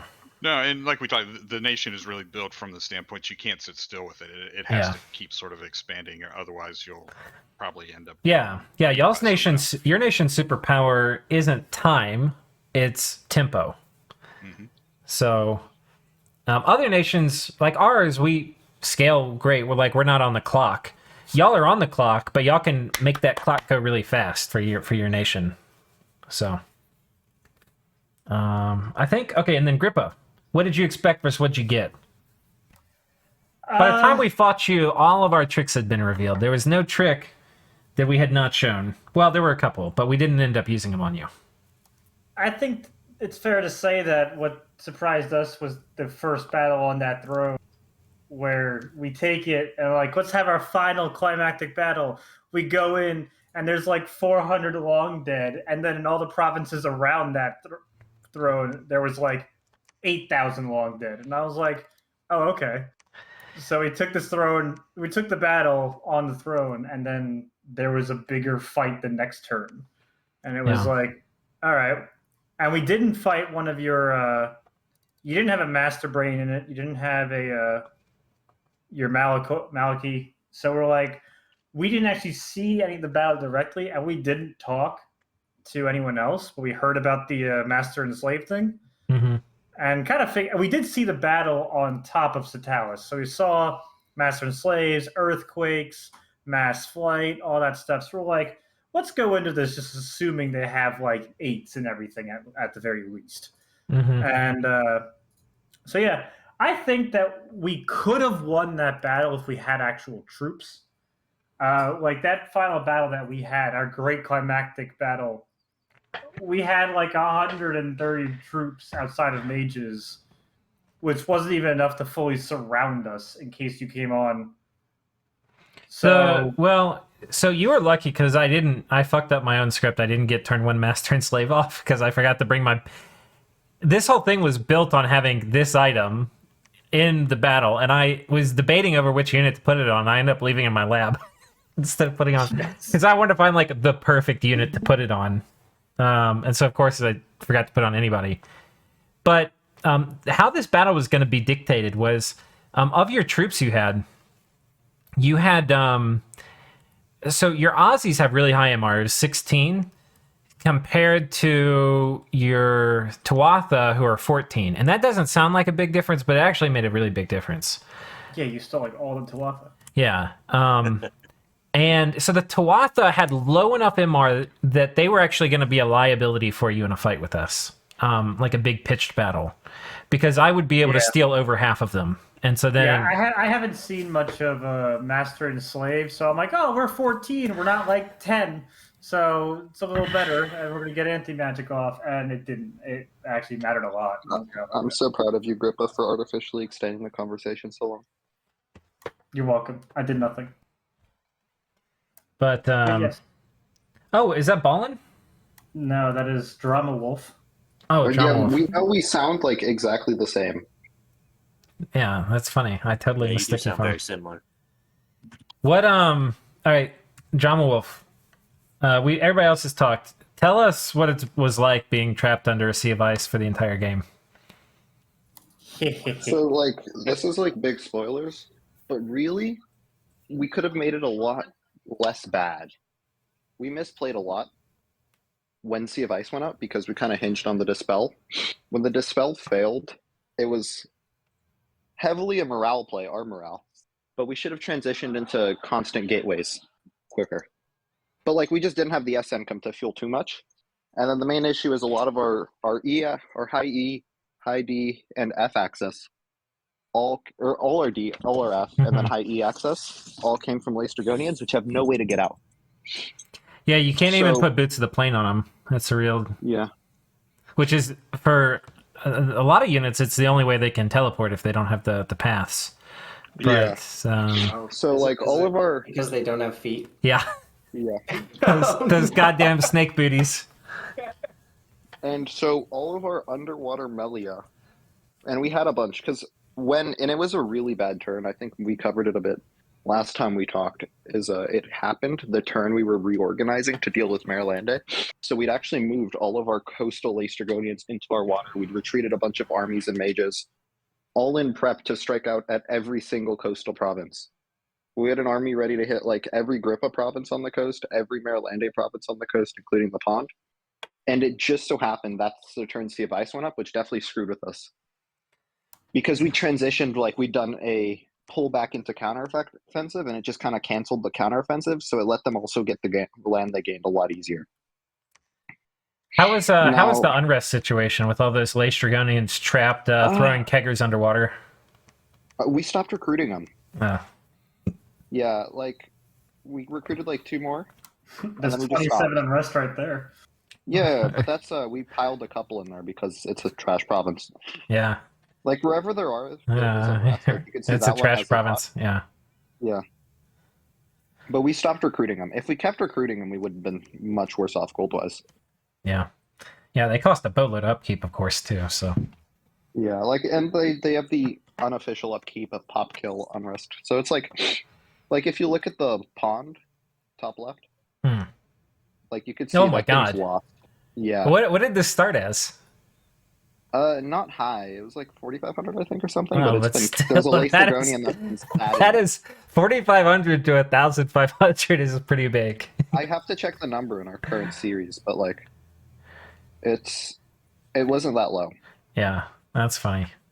But like, yeah, being trapped in the Sea of Ice definitely should have planned for it better and played around it better. Like, we should have started gatewaying, teleporting earlier. I'd actually What I'd did y'all have for wanted to- coastal recruit mages? Was it Melia. Melia? Okay. Oh man, is that very sucks. Well, yeah, No, but Melia is very it good. would have been so much better if you could have gotten your. You need your slave mages. You're not going to carry an on-land battle Well, with just no. Melia. Well, the slave mages actually get less effectiveness generally compared to Melia, and the slave mages can get out of the water. Is the thing. Oh right, they can teleport. So yeah. Yeah, and we'd gotten very lucky getting the crystal coin, so we were able to make more. And the Melia, like, keep in mind, those are N2, A2, Water 2, E2. Like, it's not one path because of teaching sign, Yeah, that's fair. which leaves them as really effective mages, realistically. Because Yeah. N2, E2 is just amazing on a 160 gold chassis. So, like, the Melia were really effective, but we just kind of got caught unawares. And then, honestly, me and HP had a disagreement in how to proceed. I wanted to play, like, we got to defend these forts. And HP wanted to pull back until Dispel, so he'd made some better moves than I suggested earlier. So we're like, okay, we'll go with your thing. But the Dispel failed, and that left us in a very bad spot because we should have adapted quicker to if the Dispel fails, and if it succeeds, great. How much did Instead, y'all we're put like, in the oh. dispel? I think it was like 140. All right, and y'all of course heard that it was 170 in the casting. which is so yeah, it's a zinger. Irritating, but like we were trying to scrounge up as much S as we could. We alchemized, we purchased, but nobody wanted to sell to us because they'd all contributed or didn't want us coming out. And the only people that did sell to us sold to us on like a 3-to-1 ratio, which is just better than alchemizing. So like it was. Wait, how is 3-to-1 better than alchemizing? Because it. Don't you alchemize at 2-to-1? It was a. No, it was 1.5-to-1. Sorry. Okay. Yeah, it was 1.5-to-1, not 3-to-1. But yeah, so it was just like being under it is kind of awful because it forces you into this other type of game. It's not as bad the larger the lake is and the more water players there are. But like in a game where it's just us down there, it's like okay. Yeah, probably a big morale hit, but I don't that was the biggest aspect. Yeah. For sure. Like before then, we did every turn together in a call. Oh, so y'all were like super hype. Yeah, and we were like super into like we talked constantly, and if we couldn't both make a call, we'd message each other about moves and stuff. But like afterwards, it's like, damn. Like You both have of us played the lost trap a lot of- card, damn it. Yeah, like we talked about it afterwards. We should have built our nation with it in mind. Yeah. I mean, it's kind of funny because I know, like in the first tournament we did, Arca was thinking a lot about Sea of Ice, and you know, with Yis they get Kurnow druids and stuff, and they can just teleport all their Morvarks into forts. So actually, for Yis, it's not a huge deal, except they can't sail and stuff. But for you guys, it's a pretty big deal. I mean, I guess what you're saying, you could teleport your slave mages out. You could get enough coastal forts where you can get Melia and then gateway all of your troops. If it happened 10 turns earlier or 10 turns later, we would have been, I think, fine. I think Like, I think the problem with that plan though, like if y'all were gonna do that, is like sure, like you're strong nation in vanilla if you do that, but you're going up against like all-star nations who all have like sick drafts and they don't have those constraints. And so then it's like, how do you win a land war when you have all these constraints on you and they don't have any of those? Yeah. Well, yeah, that's definitely a true aspect for it, and like that's why like a lot of it rid on the dispel, and then the other idea Yeah. was to overcast Sea of Ice. But like we were putting up Maelstrom to get more water to overcast it more because it'd get us to 40 a turn income. Wait, do But, you overcast it and then suicide the caster? Is that the plan? Yeah, yeah. Ha! That's funny. We'd overcast a Slave Mage and then suicide it, teleport attack in a Grippa province. All right, Grippa. They dispel Sea of Ice. What is the alternate history that happens after that? How much water did y'all have in the bank? We were getting about, I forget exactly. I think we were close to 20 a turn. Yeah, you guys You're had the getting same water income we did. Crazy which is water income. stupid. And I don't know what the plan was afterwards, but we weren't afraid of his troops on land, like even the Laestrygonians. Like every time that he would raid us with the Laestrygonian combined with the Melia, like that was a great combination, and he'd usually win like whatever he was fighting against. But we'd almost universally always kill the Melia doing it. Because we always had a bunch of imps jump into the back. He couldn't just retreat out the Melia because we would just be surrounded by imps constantly. And we were starting to just poop out lifelong protections and putting guys out with lifelong protections and then summon imp. And just because we were going to be able to eat that cost of like wear out all the Melias, which weren't exactly cheap or easy to keep pushing out there. Yeah, that's a good point. They can't buff themselves if they're busy buffing the Laestrygonian. And that's an interesting point, and I do agree. Though I do think it's important to like keep in mind, I don't think either of us fully committed to our war. Yeah, even no, us, we purposely pulled back because we were going to do the Sea of Ice thing. We're like, well, why risk further losses? Yeah. We were okay with you pushing further in because we were just going to trap them all onto the land, and then it'd be like we can. They're like, them up. why reduce their upkeep for them when we can just trap it as trap it underwater? Well, when they trapped it, it made it easy for them to finish it off. Because the key part is we couldn't shuffle gems as efficiently. We couldn't move reinforcement melee and mages or troops because it was a harassment war. But because we're fighting two players, we were constantly filling out our lines, and then a lot of this we were trying to keep because our research was trash throughout that whole period. But we were still trying to research as much as we can because of how trash it was. You know, one thing I think for not just for this game, for other games, I think one of the important aspects of Sea of Ice. So, okay, a lot of veteran players really don't like playing with underwater nations. It's just so asymmetrical, it's painful. And there's ways to deal with it. Like I was just talking about how like Arco had a plan when he was playing Yis about how he would deal with it. However, I think one thing that Sea of Ice does do, almost always, is that a lot of times you get this like equilibrium with an underwater nation. Like they have a couple provinces near you and you don't want to take those from them because you don't want to piss them off, you know? But I think when Sea of Ice goes up, it's like, I don't care about pissing you off now. And, you know, if you're a scary underwater nation, we'll just take your stuff from you. And, you know, good luck. You can suck it now. We're going to... And if all the land nations do that when Sea of Ice goes up, that I think is like pretty shitty for the underwater. Yeah, and part of it was like Merlande did attack us the turn before. Mm-hmm. And like that messed with us a bunch because that is why we like pulled back, reorganized to like deal with him and do the bite back, and then Sea of Ice went up. So it was definitely well timed.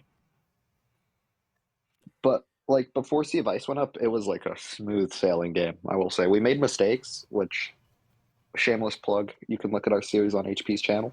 Yeah, I'll put a link to it. If I don't, people will remind me in the description or in the chat. So like we made some mistakes that we'll talk about, but I think generally our like advancement was pretty consistent, and like I think we never stopped gaining provinces or forts because like when we're fighting John Arbuckle and Mekamori and where like we did have periods where we'd like stop taking provinces to focus on sieging down forts. But throughout most of the game, we were pretty in a good spot, I think. Yeah, y'all had a pretty nice little climb here. And y'all were in position 1 in provinces at this point by like 20%. Yeah, and that's when Grippa elfed us, and we recovered like pretty instantly. And then the Sea of Ice, you can see actually is where it goes down. Yeah. Can see that. All Okay, I think we're at an hour and a half now. Let's do closing thoughts from everybody.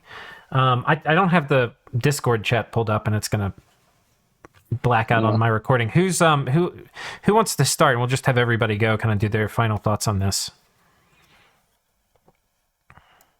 All right, don't everyone go at once. I guess I'll go. Closing thoughts. I think I made a mistake by allowing Zan too much. I gave him too much of what he wanted at the beginning of the game. I am not a big blood player. He wanted blood.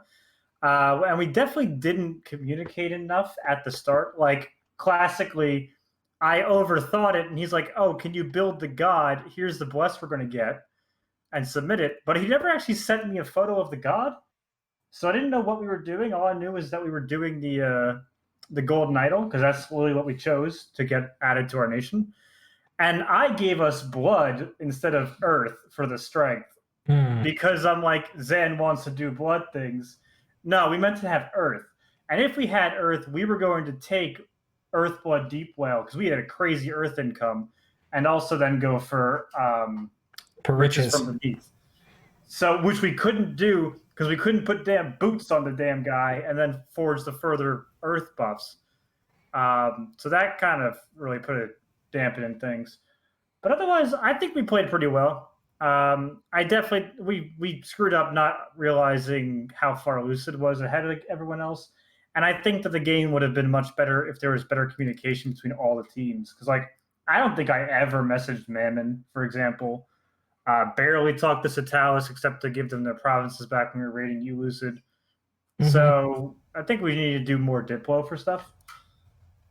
Cool. Otherwise, I'm really happy for Sea of Ice. Like that is a crowning achievement. I do feel a little bad for locking them in, but at the same time, they're underwater. Like, oh yeah, that was the highlight of the whole game. I think it's the funniest part of the whole thing. Oh, definitely. That or our names. I gotta be honest. Yeah, the names are good. Pretty good. I need to do a plug for Zan too, because he's not here with you, Grippa. But I know Zan had a chip on his shoulder. Zan? I know Zan had a chip on his shoulder about people thinking his nation was bad, and then y'all were number 2, basically. So Hold on. Zan would be. Like, come on. I Look don't at those think provinces. I can't hear you through the ice. No, dude, they're number 2. Oh wait, no, that's income. Yeah, they're number 2. All right, man. You know what? They're If you number go 1 in backwards- research. If you go backwards, you see. Yeah, for a moment. You don't. What matters is how it ends. They were number 2 at the end, dude. No. My reputation's at stake here. The ice just got 10 feet thicker. You were technically, if we're here defending your reputation, you technically were number 3 by just the smallest Under of Sea of margins. Ice. Yeah. Okay, you know what? I'll take it. Okay. I should have taken those last 2 provinces back at the last time, just so you just to deny you. Yeah. Okay, so those are your final thoughts. Grippa, you want to call in somebody else since I can't see who's all in here? All right, I'll force. Let's go with Vinland. My buddy all game, except for 2 turns.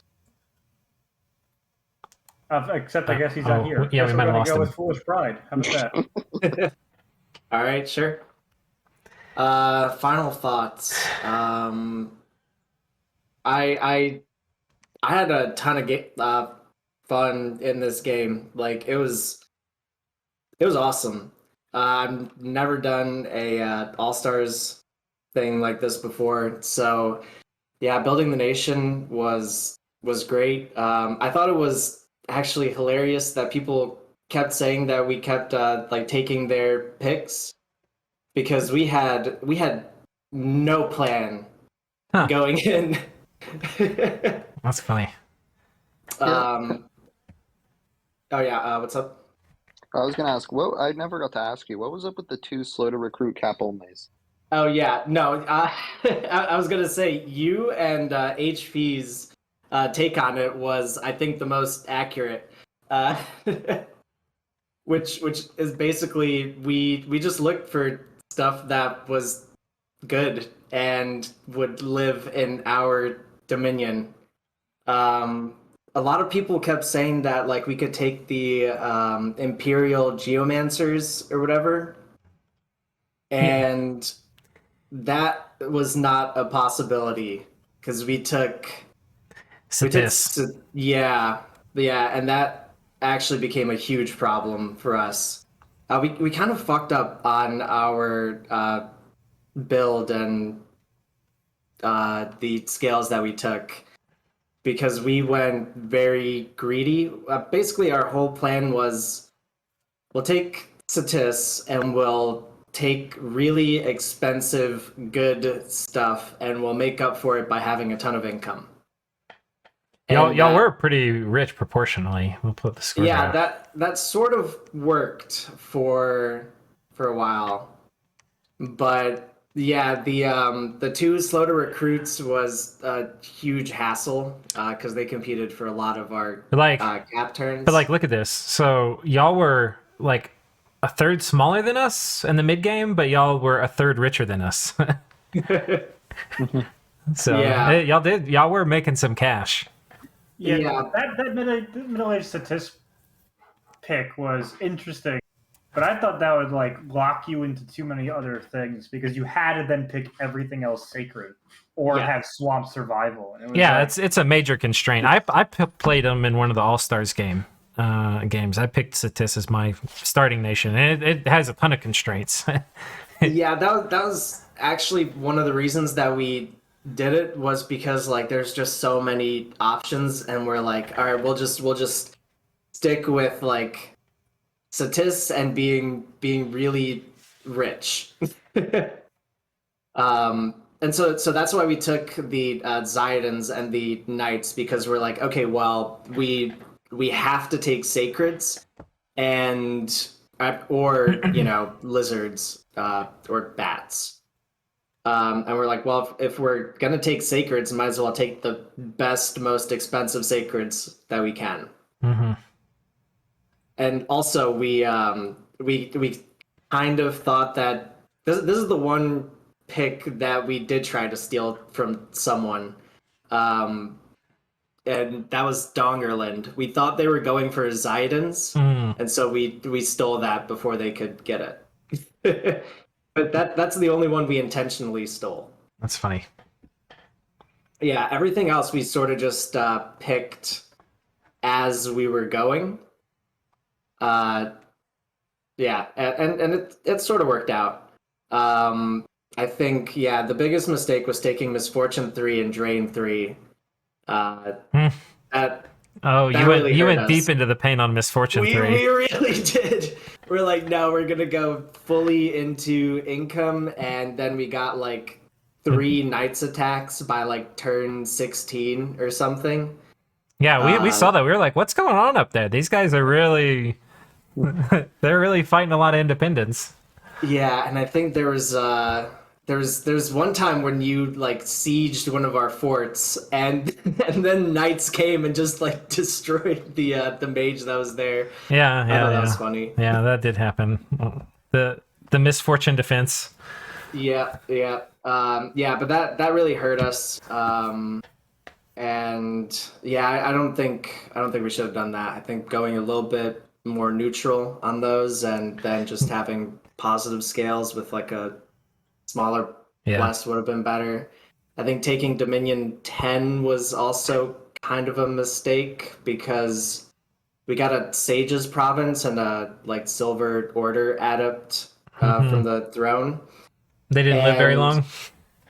No, the problem is we like forwarded those. We tried very hard to put them on life support. We didn't take nature or death on our god, so getting up to like the cure elixir was a heavy investment. That was like 100 nature gems just to like maybe keep sages alive. There's some, I don't know if you know about it. There's some boots. I think the spider boots. Did y'all know about those? Yeah. Okay. Yeah. We eventually used those as well, and then we tried to get like the eye pendant too. But yeah, that's the other thing. Yeah. Our hangers had the Laestrygonian problem of not having feet. Yeah. So, yeah, we couldn't put earth boots on them either. It was a huge mess. You could have just asked us, dude. We would have made you one all game. Yeah, that's fair. And I mean, especially we were trying to have y'all as friends. So, you know, whether y'all were going to be friendly with us or not, you probably should have still exploited that and been like, hey, how much would you charge for an eye pendant? I'd probably been like, I'll make it for you +1 gem. Okay, yeah. We also didn't really do Diplo that well. Like Grippa said, talking with people, trying to get them to understand the game state. I think once we were really like losing the war, and I could see that you had 6 thrones on your border. That's when I sort of rang the bell and told people like, hey, so Lucid can win soon. Yeah. Well, I think with the war with y'all, it went downhill so fast because y'all had so much invested in that one stack. Like y'all were like, it was like a poker table, and y'all like took every single chip you had, and y'all were like, I'm all in. Yeah. And so for the battle, it was like literally every turn before that battle, it was like, well, we don't know how the war's gonna go. We have no idea. It's a 2v1. It's grindy. After the battle, it's like, oh my god, they're dead. Yeah. No, that was another mistake. But the way that we saw it, Mammon was losing like just insane amounts of units and mages. And so if we also lost more land, we thought that would be irrecoverable. So like we saw the trap, and then we're like, okay, we think we know what's going to be there, and we bet it all on that. Well, no, I mean, y'all had to fight us there, really. You can't, I mean, but in general, in Dominions, like, you can't sit around and not do anything, right? When y'all picked us for your war target, you got to fight us. And then y'all were like, well, to fight them, we need this many mages. And so, y'all were like all in. And then it just mattered what happened in the actual battle. Yeah. So that was a big turning point for us. And but it's hard to do diplomacy, I guess, was my point that way, which is like, because if you want to go out and say, hey, like, help, we're bleeding off stuff. Like, you can't say that. Like, you can't say, like, oh, we're losing, because you really weren't losing until you had that battle. And then the second that it became true what you were saying was the second that, like, it was too late. Exactly. Like, well, and actually, I wasn't even gonna say anything until, because, like, I mean, I thought people knew that we were losing, so I was like, okay, well, I guess people are busy or they don't care. But it was when Vinland sent a message to everyone that's like, hey, we're declaring war on Grippa, and I was like Lucid's about to win. Yeah. No, they changed their tune. I don't know if that was you talking to them, but they changed their tune after that. They were only at war for like a turn or two. But, when I saw that, I was like, okay, maybe they just don't know that it's like this bad, and that we're losing a 2v1 that we started. Right. So, people didn't really know. They didn't. Not a clue. Yeah. So that's why I shared that screenshot and started trying to get people to be like, hey, like, this is what's going on. But isn't that the funniest thing about Dominions is that, like, if y'all are like, we need to 2v1 this guy, and then y'all lose the 2v1, then it's like I don't even get a decision in all this except to defend myself, right? Like, if I defend myself against the 2v1 and I win it, then it's like, holy shit, everybody really needs to attack him now. And like, it's totally true. There's like no question. And I'm like, well, what's the path I take to like not have that happen? There's nothing I can do. Stop being so ahead. I wasn't. I mean, I was literally tied with Mammon when that thing started. And I better be tied with Mammon. If I was weak compared to Mammon, y'all would have still eaten me, I think. Being weaker than Mammon, I don't think was a great option for us. Yeah. So, well, I guess if they cast Eyes of God and tried to convince us to go to war with you, but they were ahead, we'd be like, maybe we're not going to do that. I think, except for research, they were ahead. Can you go check them compared? Yeah. We can pull that up. We already did this earlier, but we'll do it Yeah. again. But provinces, we were a tiny bit ahead, but we were tied at the critical point when people were looking to Eyes of God. Oh, this is income. We were tied. Provinces, we were tied basically for the critical period we were looking at. Gym income, though, they had a lot more area under the curve. This is them that's on top. Sadly, we're the same color, so it's hard to tell. Yeah, income, we were basically tied. Research was the one graph we were ahead. In Dominion. Army size, they were ahead by a little bit. But also, they had, I would say in general, better troops. Like, they had, a lot of this was sacreds, right? Because they had the beast bats, they had the boars, and they had the chuds. boars. Ours was, like, mostly long dead, which, you know, they also had the same kind of long dead we did, right? But, like, they were definitely ahead in army size. So, I think by the graphs, they were position 1 at the time. I think we just kind of won the battles. I think you guys were just playing better. Yeah.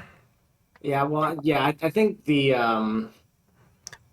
yeah, I forget what mage. No, they did have pretty good mages too. 'Cause Oh, they yeah, had, dude. like pans and Though I do think a notable thing here is against the swarm tactics, one of the best paths to have is fire, and they lack fire, and you guys have fire. Well, they. well, yeah, these guys didn't have no, it. so I think the big Oh, giants. they do. also have These guys fire get fire. resist. These guys get. I knew they had a Yeah, fire but- path. But yeah. They have a fire, but like, I'm thinking it's like a situation where like against skeleton spam, fire elementals is the answer. Or I shouldn't say the answer. It was probably one of the best answers. I don't know. And I think in a war situation where both sides are using swarms, like loads and loads of stuff. Earlier in the game, you were whichever probably nation- right, but by the time we were fighting, fire like- elementals were yeah. irrelevant. But at least from my experience with Kama, like, and this probably isn't 100% accurate, or maybe not even accurate at all for your war. But from my experience with wars like that, whoever has the mages that can effectively operate alone better Yeah. and has more variety in what they can do is generally in a better spot. Well, that was and the then- strength he had, actually, was his mages, you know, like the pan, they don't That's why we need were the surprised. communion or anything. Like, they're ready to Yeah. go. They're ready to go. You know, these guys are nasty, right? So they can do, the earth randoms with earth boots are earth 4. You know, it's like, okay, spam Marble Warriors or whatever, turn 1, right? Like, he can hit every province with stuff. So that's why we were actually very, very confused when they were losing. Like, we Well, they kind did. of suspected They you hit guys every would win province. off Satan. I wonder Well, if I have a like- turn I can show y'all. Yeah, if you have a turn, that'd be great. We had no scouting at this stage, so like, I think this On is that side of the probably world. too... We were all lucid this game. Was this an important... No, wait, this is when we were already eating them. I want we to... still had scouts. I could not do that everything. I probably need to go back to like turn 45 or something. Let me pause it in the Yeah, I think recording. it was and I'll like go 40. back. All right. So I've gone back and pulled up. This actually is the first turn of the war. And Sack and our plan for this was we want them to come and attack us. And which, by the way, is generally how I approach wars. And I think they kind of knew that because Hez and I have fought each other quite a few times now. But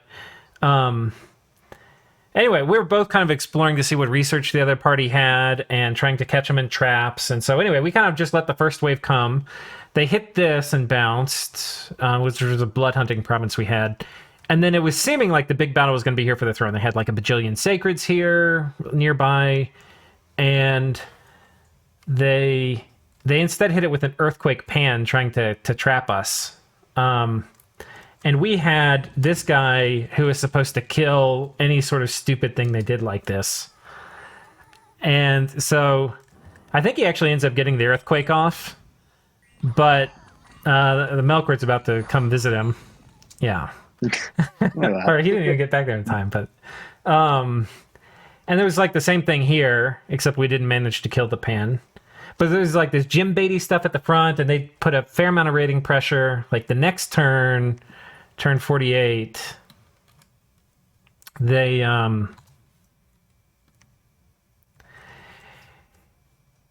we actually moved out our army, and we moved it over here, and like this is like a major force from us, And basically, we want to force him to react because now we have made this like critical situation where we've cracked his fort, and he now we've made a serious play. He has to take us seriously, right? And we're going to use that to force the kind of fight we want to. And meanwhile, we're corrupting a ton of his stuff inside the fort. And oh yeah, wait, this is 48. Did I miss 47? Oh, you remember, so last turn he had all these beast bats here? Yeah. We went and we were like, I'm pretty sure we can super combat in this. What is that? That's our god. Oh my gosh, okay. We're like, I think we can super combat in it. And we didn't like test it I don't think or anything. We're like, I think we can. And God, we were so fucking close. It ends up, there's like one fucking crippled boar at the end, and our god's berserk and chasing him down. And we don't get to him before turn 110. And so we're like, God damn it. Anyway, but... Yeah, like, you guys cleaned house on that, though. Right. But we now own this province, or no, we don't own it. Yeah, okay, we wanted to own it. Because we knew if we owned it, we would disrupt his movement from here to get up here. Yeah. But there's nothing in it now. So we're going to magic phase on it this turn while we're corrupting a ton of people in here. Mm-hmm. And so he's not going to be able to get anybody from this fort over here now that we forced this issue. So he's got like a horrible logistics situation to try to manage. And he knows we're going to magic phase on this. And it's funny because next turn he magic phases his god in there with a PD dump. To try to keep us from taking that so that he can move his troops from the other fort. And so here, he magic phases his god in, and we magic phase in this Shaitan, who I think is a Phoenix Pyre. Oh, wait. God damn it. Wait, okay, wait. Let me do it again. This is actually really funny. He's got his god back here with this, like, 20 PD, and his god's going to do Fog Warriors and Mass Protection on the PD. Are they undercommitted?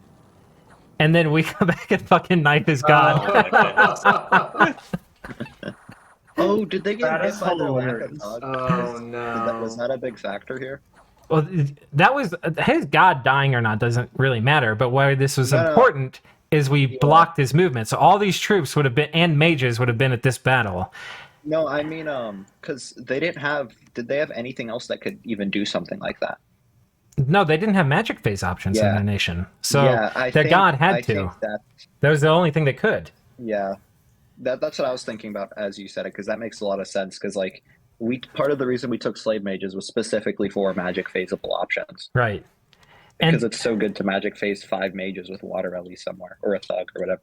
And this is the battle Sack and I prepared a ton for, and like we did test the shit out of this because we're like, these chuds guys are disgusting when you get them buffed and blessed. Like, they're so nasty. Mm-hmm. And we knew if we're fighting a 2v1, we can't just, like, win this fight a little. We need to, like, decisively win it. Like, if we're attritioning and trading out all our sacreds for all of theirs, that's a lose. And we're trying to figure out how we did it. And we came up with something where most of our sacreds would win, but it would still be a complete bloodbath. Like, we were going to lose 80% of our army, and we're like, this is the best we can do. And that was what we rolled out with here. And you can see we got turn 1 Fog Warriors and Mass Protection. But they're not blessing. And that's because we fucking killed the guy who was going to be... We killed the god? Well, the god, they didn't have an Incarnate Bless. We killed the god, but we killed, with the corruptions... The prophet who is or the guy who's going to be doing divine blessing, and we don't even know, he might have had redundancies where people were coming in from that other fort, but we won the magic phase to block them from multi-province moving. And so these guys in general they didn't all get blessed, only some of them did. And then we did Mass Earthquake. Oh yeah, turn 1. This is turn 1 Earthquake. And let me do multicolored team scores because you can't see shit. Yeah. So, and all of a sudden now the fight's already over, and it's turn 2 because his sacreds, some of them are, but in general they're not blessed, and we have Fog Warriors. Yeah, this was brutal.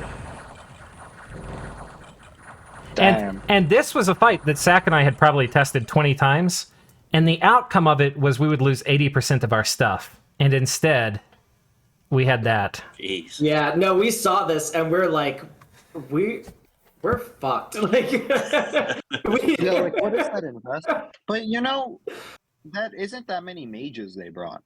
Well, they were, that was, we forced you this. They didn't have a corrupted them. choice. They had the I corruption agree. here. Like, Yeah, They had to fight us with what they had, yeah. and Like, they I could. think Yeah, you guys just outplayed them that's what would happen.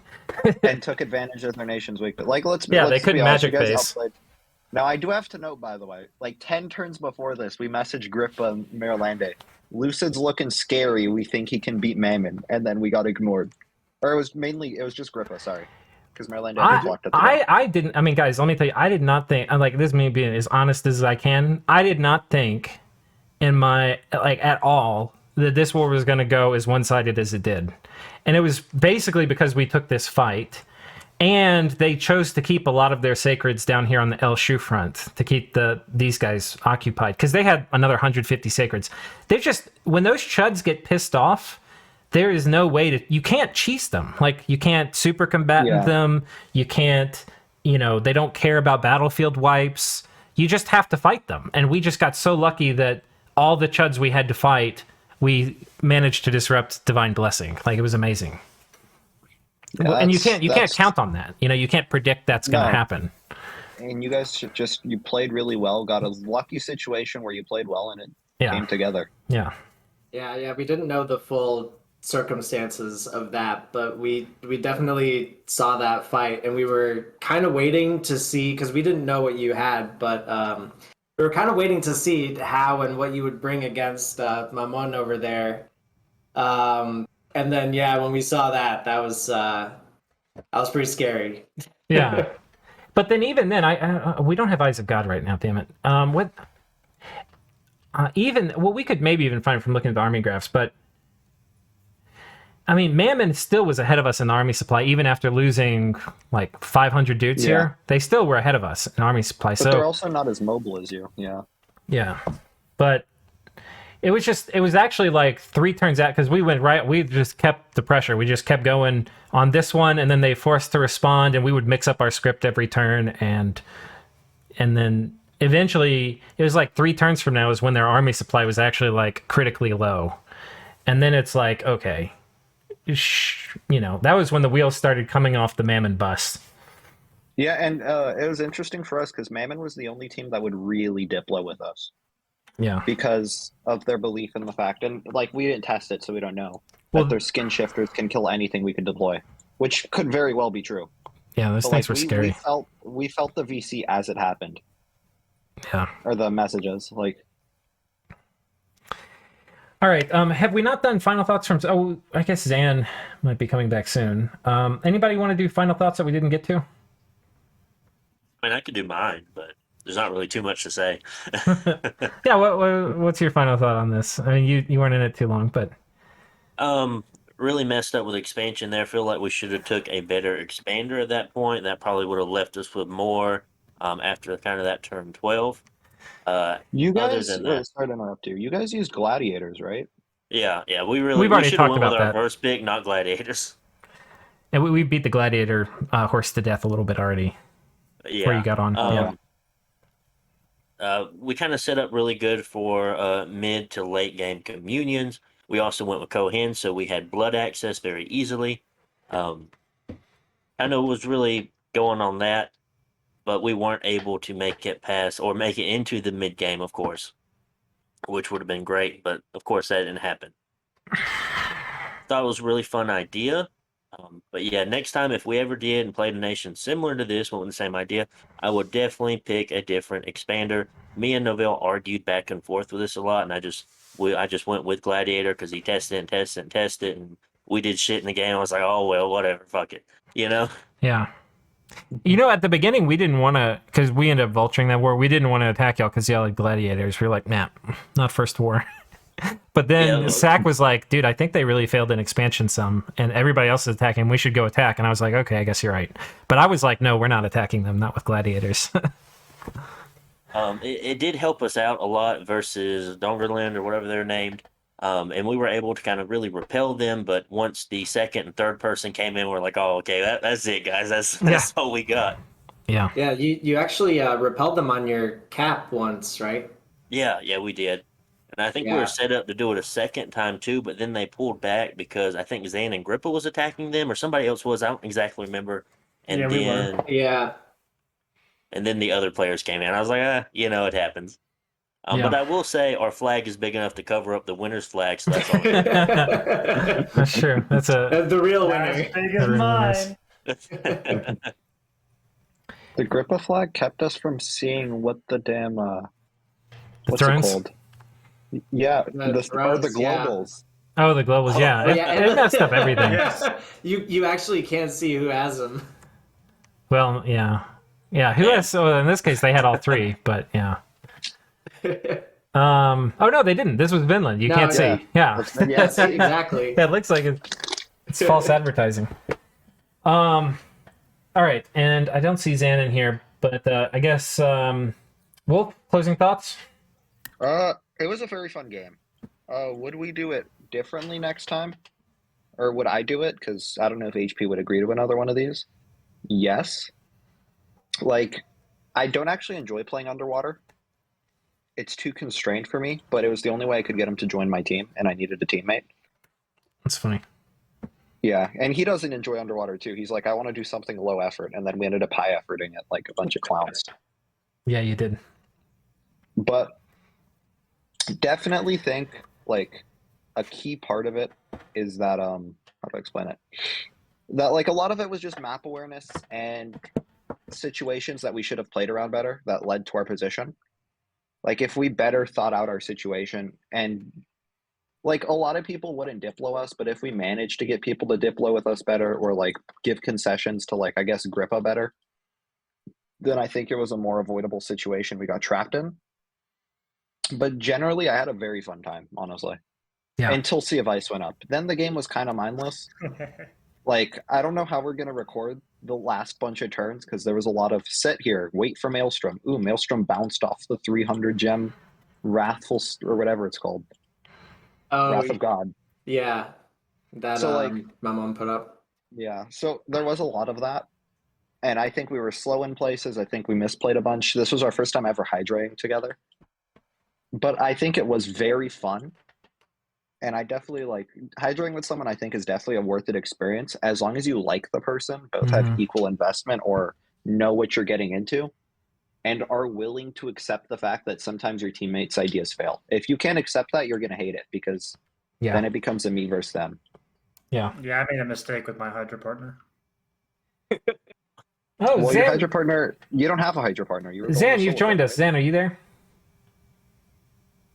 He might be on mute. Guess not. All right. It's muted. All Just right. like the game. I made it. I Alright. just got here. All right, we're actually done. So you got 2 minutes. Damn. What are your closing thoughts?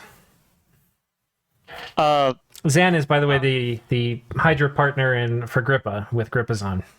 I'm a big fan of cross swords, red arrows pointing to lands that aren't mine yet, and Yeah, putting stop taking people my underwater. And putting people underwater. This was a very fun game. I think everyone played well. I was shocked that Mammoth went down so quickly, and Grippa's a cool dude. People should hydro with him more often. You son of a bitch. That's so nice. And All killing them right. with kindness. Well, thank you, everybody. Thank you all for joining me. Everybody who kind of came and chimed in. It was fun talking with you. And we talked about this yesterday when the game ended, too. We had another voice chat. So this is actually round 2 for a lot of us. But yeah, thanks for joining me. And I had a ton of fun, too. I always learn so much whenever I do these draft games, because you see weird, crazy things.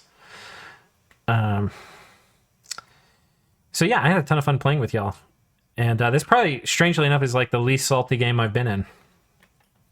It's probably my most salty game. You're Yeah. welcome. Well, saltwater. Yeah, Sea of Ice. There you go. All right, and to all the viewers, thank you for watching the series. This is the last episode, so who knows what will be coming up next, but see you there.